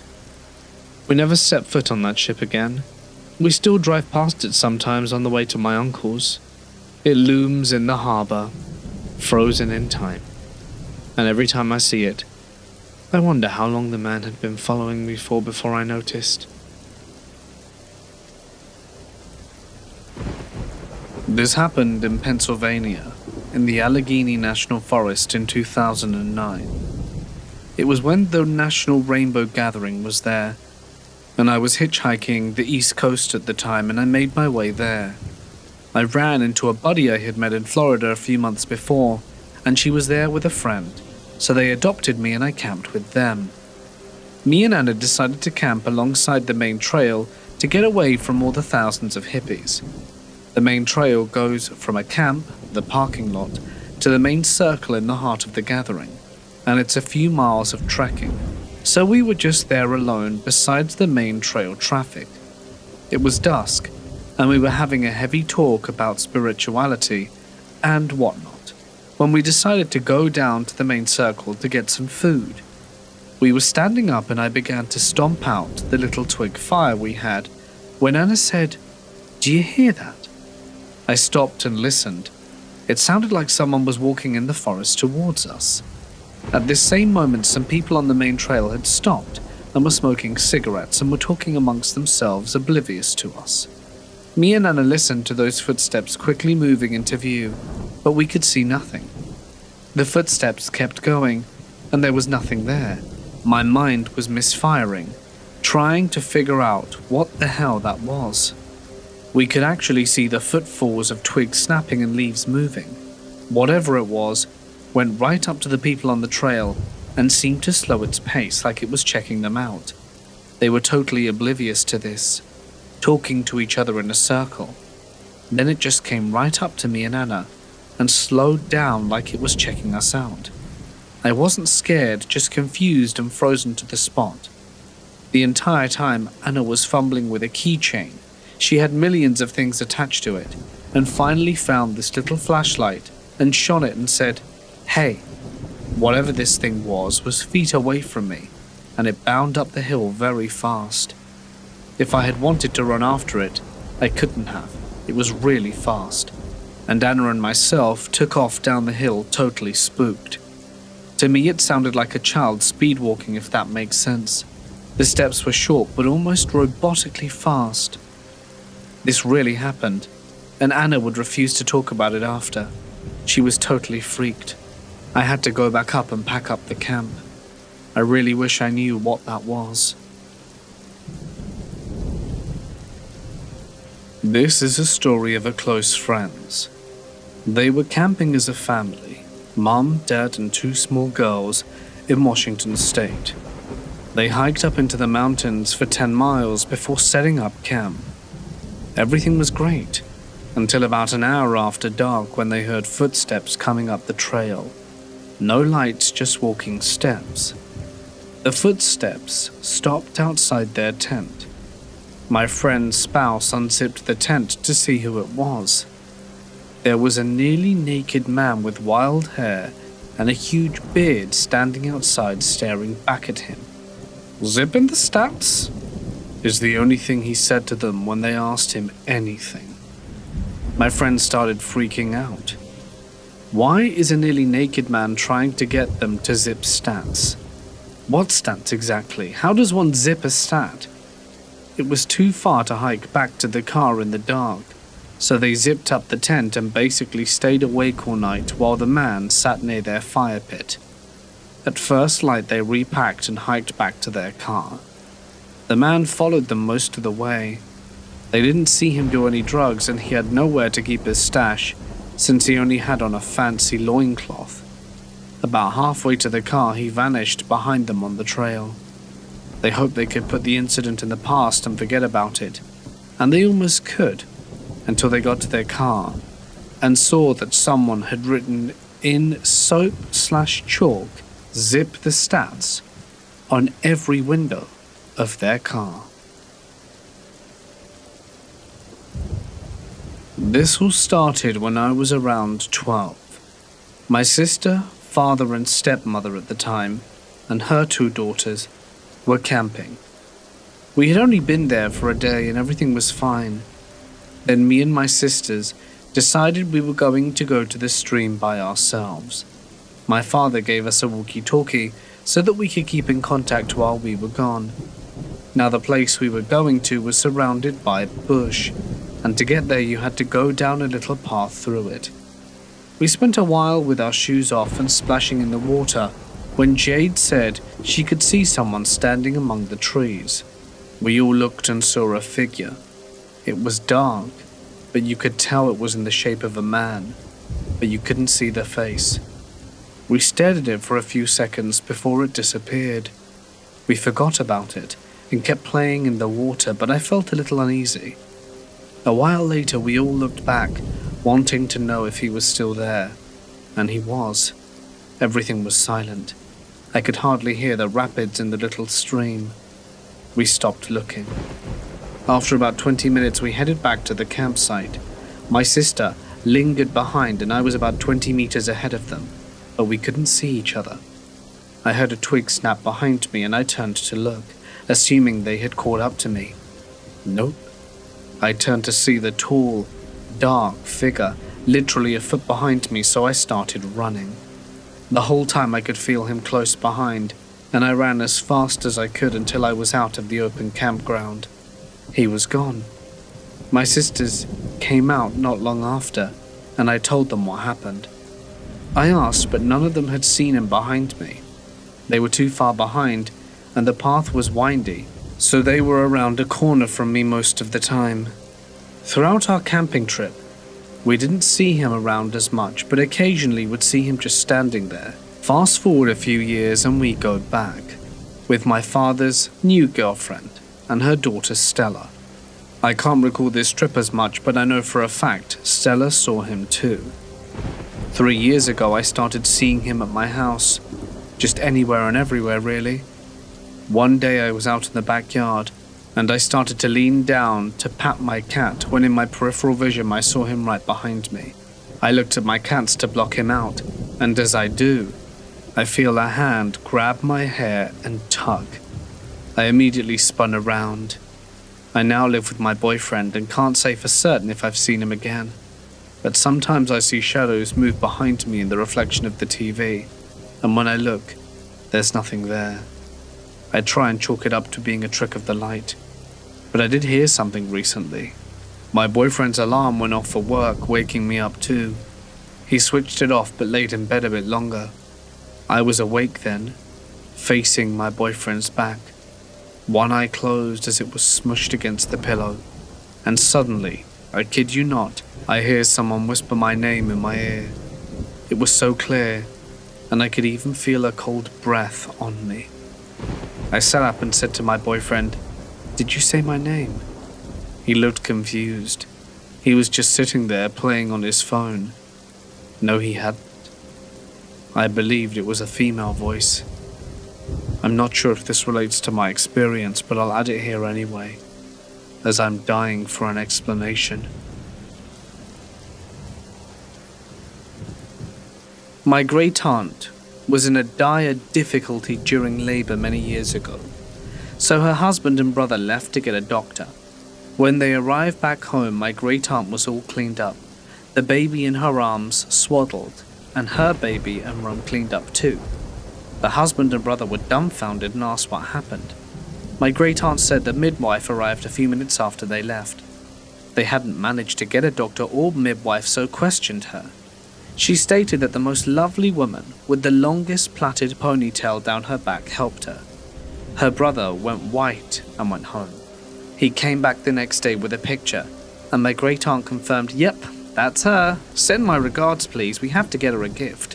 Her brother explained that the picture was in fact her own mother, who died during childbirth with my great aunt. I thought I would share with you about my life as a VBSS operator on board the USS Gary. Basically, a VBSS team is a part-time volunteer job within the US Navy. It stands for Visit, Board, Search, and Seizure. And as the name states, we visit enemy ships, board them, search them, and seize them of all suspicious activity. We mainly focus on counter-piracy/smuggling. However, we do conduct other missions, such as hostage rescue and other things that should be remained classified. The job is a part-time job, one you do on the side while you have your main job on board the ship. However, I was one of the few that solely did VBSS. Well, let me correct that. I had another job. I was an undesignated seaman. However, I carried out duties on that job maybe one day a week. I will try and tell you some weird and creepy things that happened during my time in the Navy, while still staying inside the limits of information I'm allowed to tell. Keep in mind these stories are few and far between, and most of our missions consisted of arriving at boats and arresting innocent guys who were just at the wrong place at the wrong time. The first one I'm going to share with you was about 5 years ago. We got a call that a boat had been spotted about a half-mile out from the ship, and we were to get geared up. As VBSS, our gear consists of an M4 assault rifle, a Sig Sauer P226 handgun, a combat knife, 3 mags of ammo, and a helmet. We got geared up and entered our rubber riding craft. I remember specifically on this day, I had a terrible headache, and focusing was very hard for me. I remember my petty officer looked over at me as we were closing in on the boat, and said I looked like I was taking it up the arse. As we got up to the boat, we saw 4 men, unarmed, and they looked to be about 50 years old.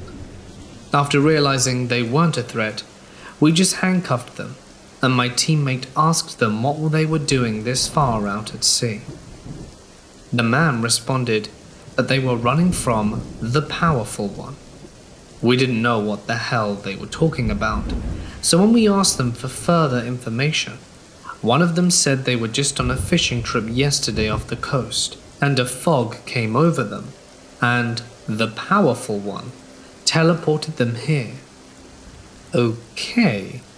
Well, there was no way they could have gone from a few miles off the coast to 500 miles out at sea in a day. The men looked visibly shaken, and one of them even had a fresh gash down the back that he claimed was caused by the Powerful One.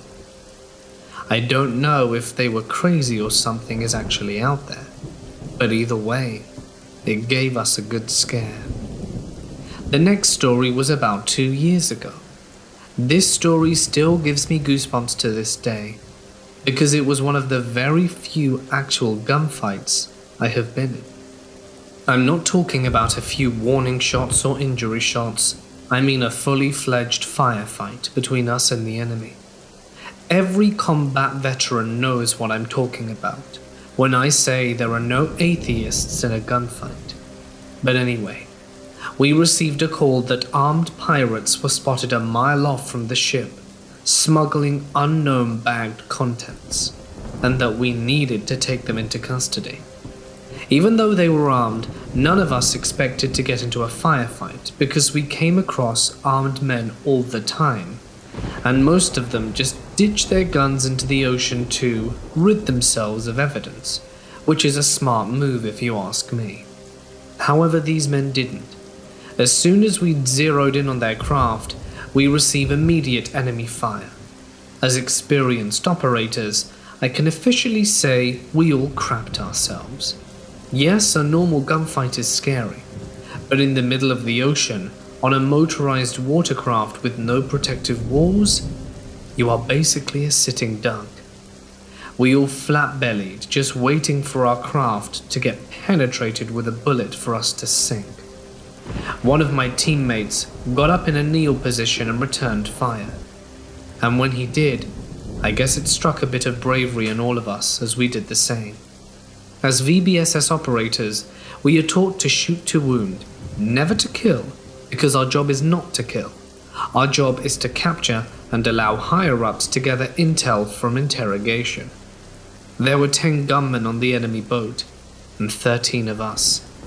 I remember I got one of the pirates in the knee. One of my teammates, and still good friends to this day, Henry, got hit in the thigh and couldn't do anything for about 6 months. Eventually we couldn't hold any longer, and a helicopter was called in and they got gunned down. Thankfully no one died, but it was still a frightening and terrifying experience. This story is probably one of the more creepy and bone-chilling ones on the list, just due to the fact there was no rational explanation for it. Like normal, we got a call that there was a suspicious vessel and that we needed to check it out. This was different though, because we were working with a cargo ship. Working with big ships is always scary, because of all that can go wrong, and you always have that feeling that there was some place you missed or didn't check. Since the hull of this ship was elevated, we had to be helicoptered in, so we got loaded up and got into the helicopter. It was about a 20-minute ride out to where the ship was, and when we got to it, we fast roped out on deck. There wasn't anyone on the top deck, which we found weird, especially for a ship of this size and this far out at sea. After conducting search protocol for a good half hour on the top deck and bridge, and finding absolutely no one, we assumed that maybe they had caught our ship on their radar system and went to hide under deck. We went down below, and to make a long story short, we didn't find anyone there either. The entire team was baffled. There was absolutely no way a ship around 600 miles out in the Atlantic could have gotten there unmanned.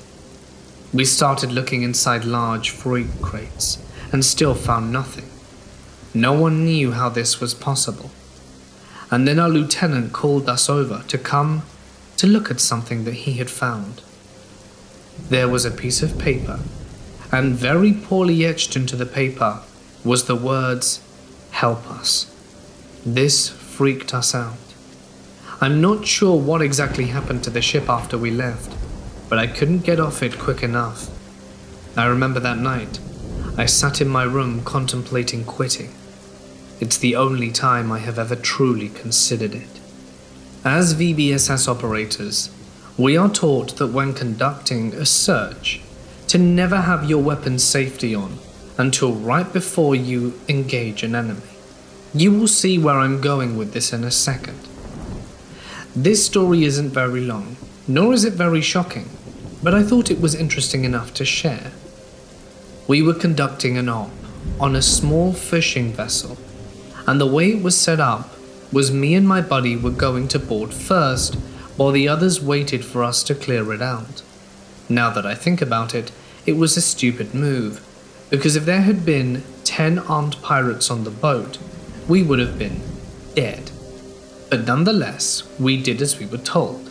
We had boarded, and I was covering my buddy's 6 while we were about to turn into a doorway leading into the bridge. When we were about 10 feet from the door, a man all of a sudden bolts from around the corner, and it terrified us. My buddy had his safety off and accidentally pulled the trigger, and got the dude right in the head. Man, was that a shit show. The Navy had to pay quite a bit to the family, and my buddy ended up getting court-martialed. He ended up not getting discharged and got to return to active duty. But still, it was a damn mess. This is one of the more creepy ones, and was actually pretty recent.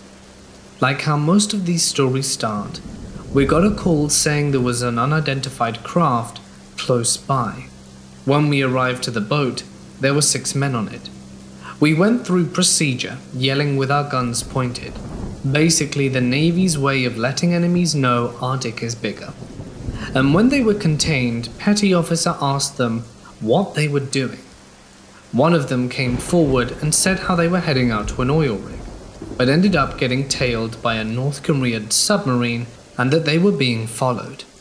They said they had seen the big flag painted on the side of the bridge and everything.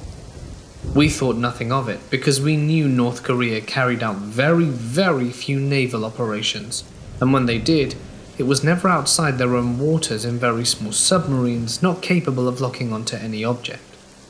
We were out in the middle of the Atlantic, and after taking the men on board the Gary, our rear admiral told us that they had picked up a submarine of quite substantial size on their radar. However, it disappeared before they could do anything. He told us it was unlike anything they had seen before, because a submarine of that size could not go stealth like that. It really makes you wonder, what if North Korea is capable of more than we think?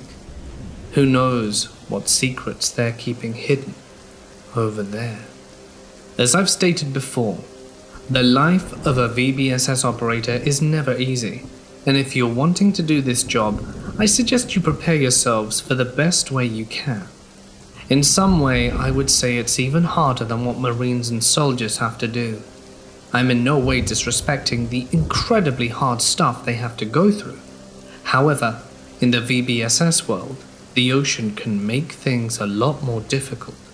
This story I'm about to tell you happened around 4 years ago, when I was still pretty new to the Navy. Just like most of these stories start out, the commanding officer of the Gary told us a pirate vessel had been spotted not too far from our ship. He told us this call was not like any other call though. He told us they could have a potential hostage with them, and could be hostile. Now normally when this happens, they usually call in more experienced and better trained men, like Navy SEALs and Marine Maritime Raid Forces. But for whatever reason, they deemed us able to carry out the mission. We were all ready, however every one of us would be lying if we said we weren't secretly shitting ourselves. Especially me still being considered the new guy on the team. We got geared up and headed out as soon as we could. Hostage situations are always more intense due to the fact that someone's life is at stake, and it is a no-fail mission. We had a helicopter escort with an .50 cal door gun locked and loaded on overwatch in case stuff went south. It took us about 7 minutes to arrive to the vessel, and as soon as we got there we immediately started taking action. We began pointing our guns at the armed men on the boat, screaming your typical orders like, "Get down," or "Hands above your head." You'd be surprised how much we sound like police officers at times. We all expected them to either return fire or resist. However, they didn't. They didn't follow our orders, but they put their guns down and just stood there looking at us. We were all weirded out by this, but we did not let this opportunity go. We rushed the deck, detained every man we could find, and went to receive the package, military slang for rescue the hostage. We found her below deck. She looked to be around 19, African ethnicity, and beaten up pretty badly. We immediately got her on our craft and started speeding back to the USS Gary as quickly as we could. She started mumbling an inaudible message, but we pretty quickly made out the words, "Watch out." It was at that very moment we heard the helicopters, .50 cal, start unloading behind us. When we were getting back to the ship and spoke to the helicopter pilots, they told us that as we were heading back, a hidden man had crept up from below deck and was aiming an RPG at our craft. Needless to say, that scared the crap out of all of us, and I still say to this day, if it had not been for whoever was manning that door gun, me and my teammates would not be alive today. The next story is on the creepier side. It will definitely make you wonder. It was about 1.5 years ago. We get a call, "Pirates spotted." Everything is normal. We suit up, head out with a helicopter escorting us to provide information back to the Gary, and we arrive to the boat the pirates were on.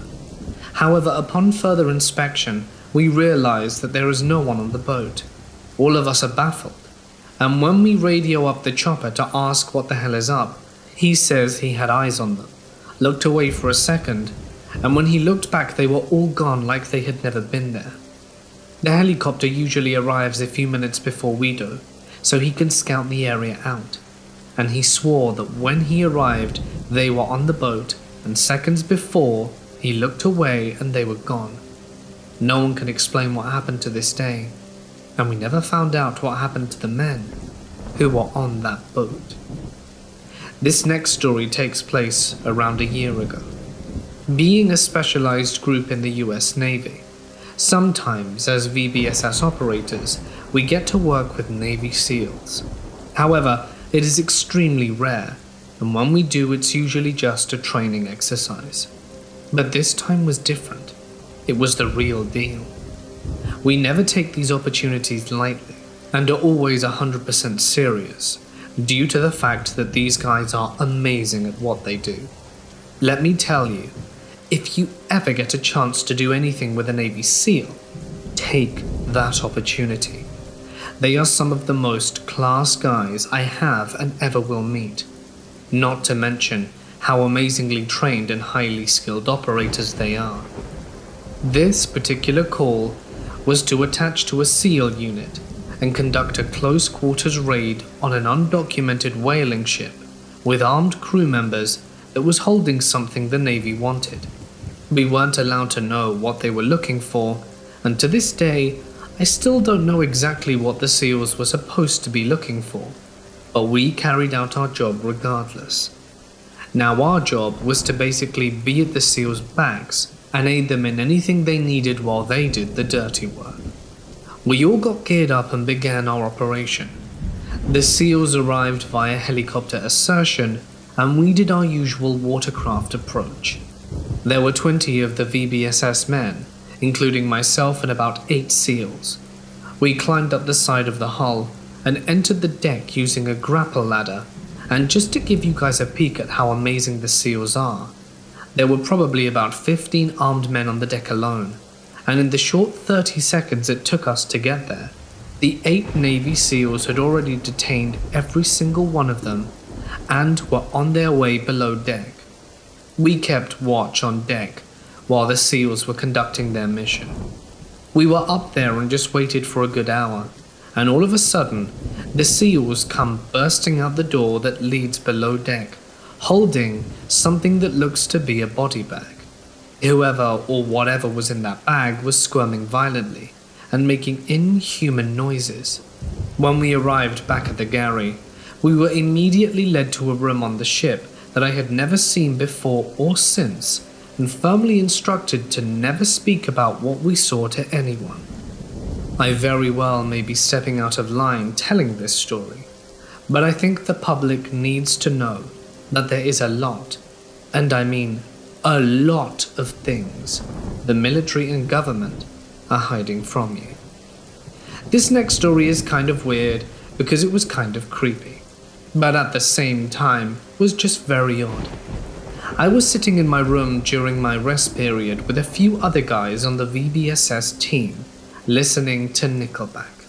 I know, we have awful taste in music, but the way the particular song was playing, How You Remind Me, not that it's important, but it's a great song, you should listen to it, and just talking about random stuff.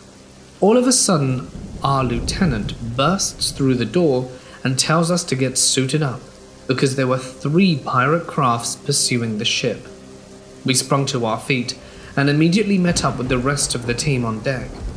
We were not going to be leaving the deck, which was relieving, but we were going to engage the craft if they got too close to the ship. We split up into 3 teams of 5, 1 for each craft.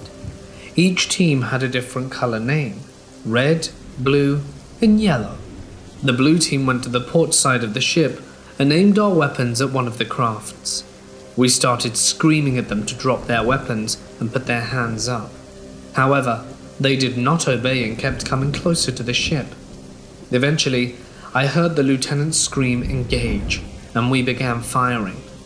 Here's the weird part though. We began firing at them, and it was like we weren't even hitting them.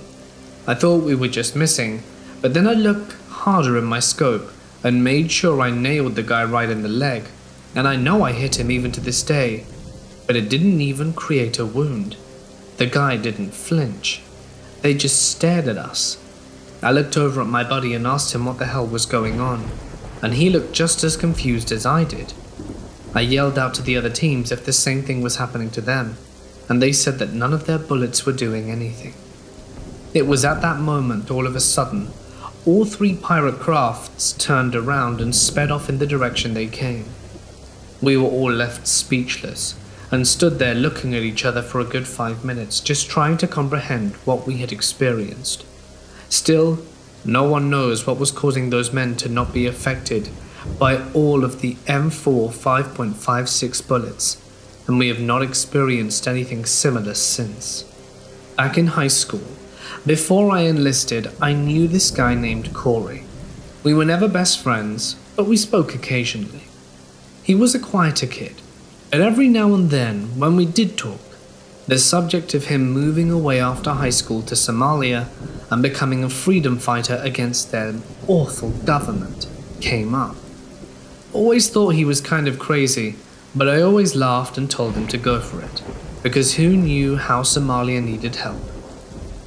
Well, about 2.5 years ago, while the Garriers conducting operations near the coast of Somalia, we get a call that a pirate vessel was circling the ship. We got geared up, and upon arriving to the vessel, we began detaining the men on the boat. And guess who I see on the boat with 3 other pirates? Good old Corey. I asked him how the hell he got into pirating, and he just looked at me. Never thought I would have run into crazy Corey, or that he would have actually gone through with his plans, let alone me run into him 7 years down the road halfway across the world. I never found out what happened to him, but it still amazes me to this day that something so unlikely would happen.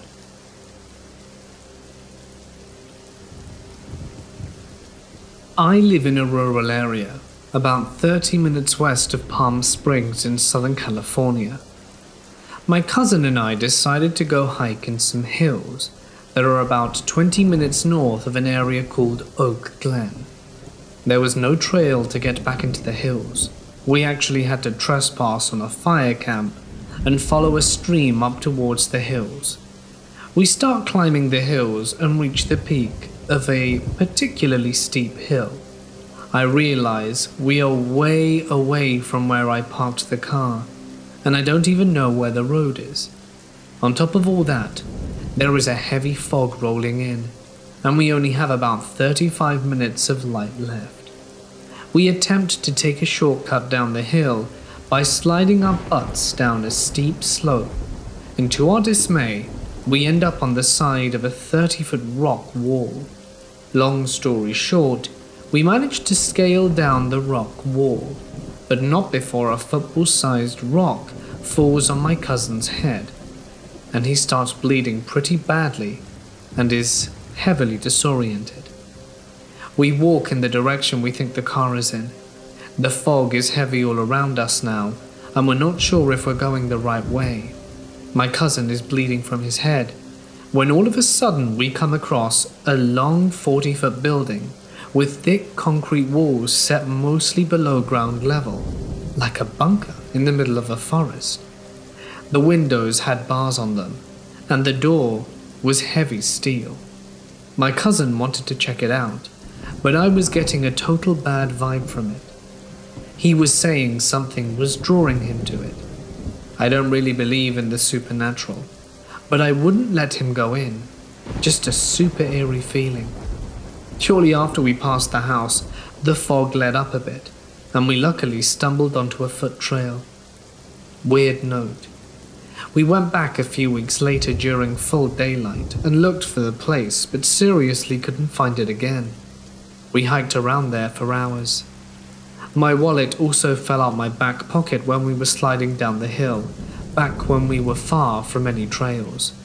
My ID showed up in the mail a week later in an envelope with no note or sending address.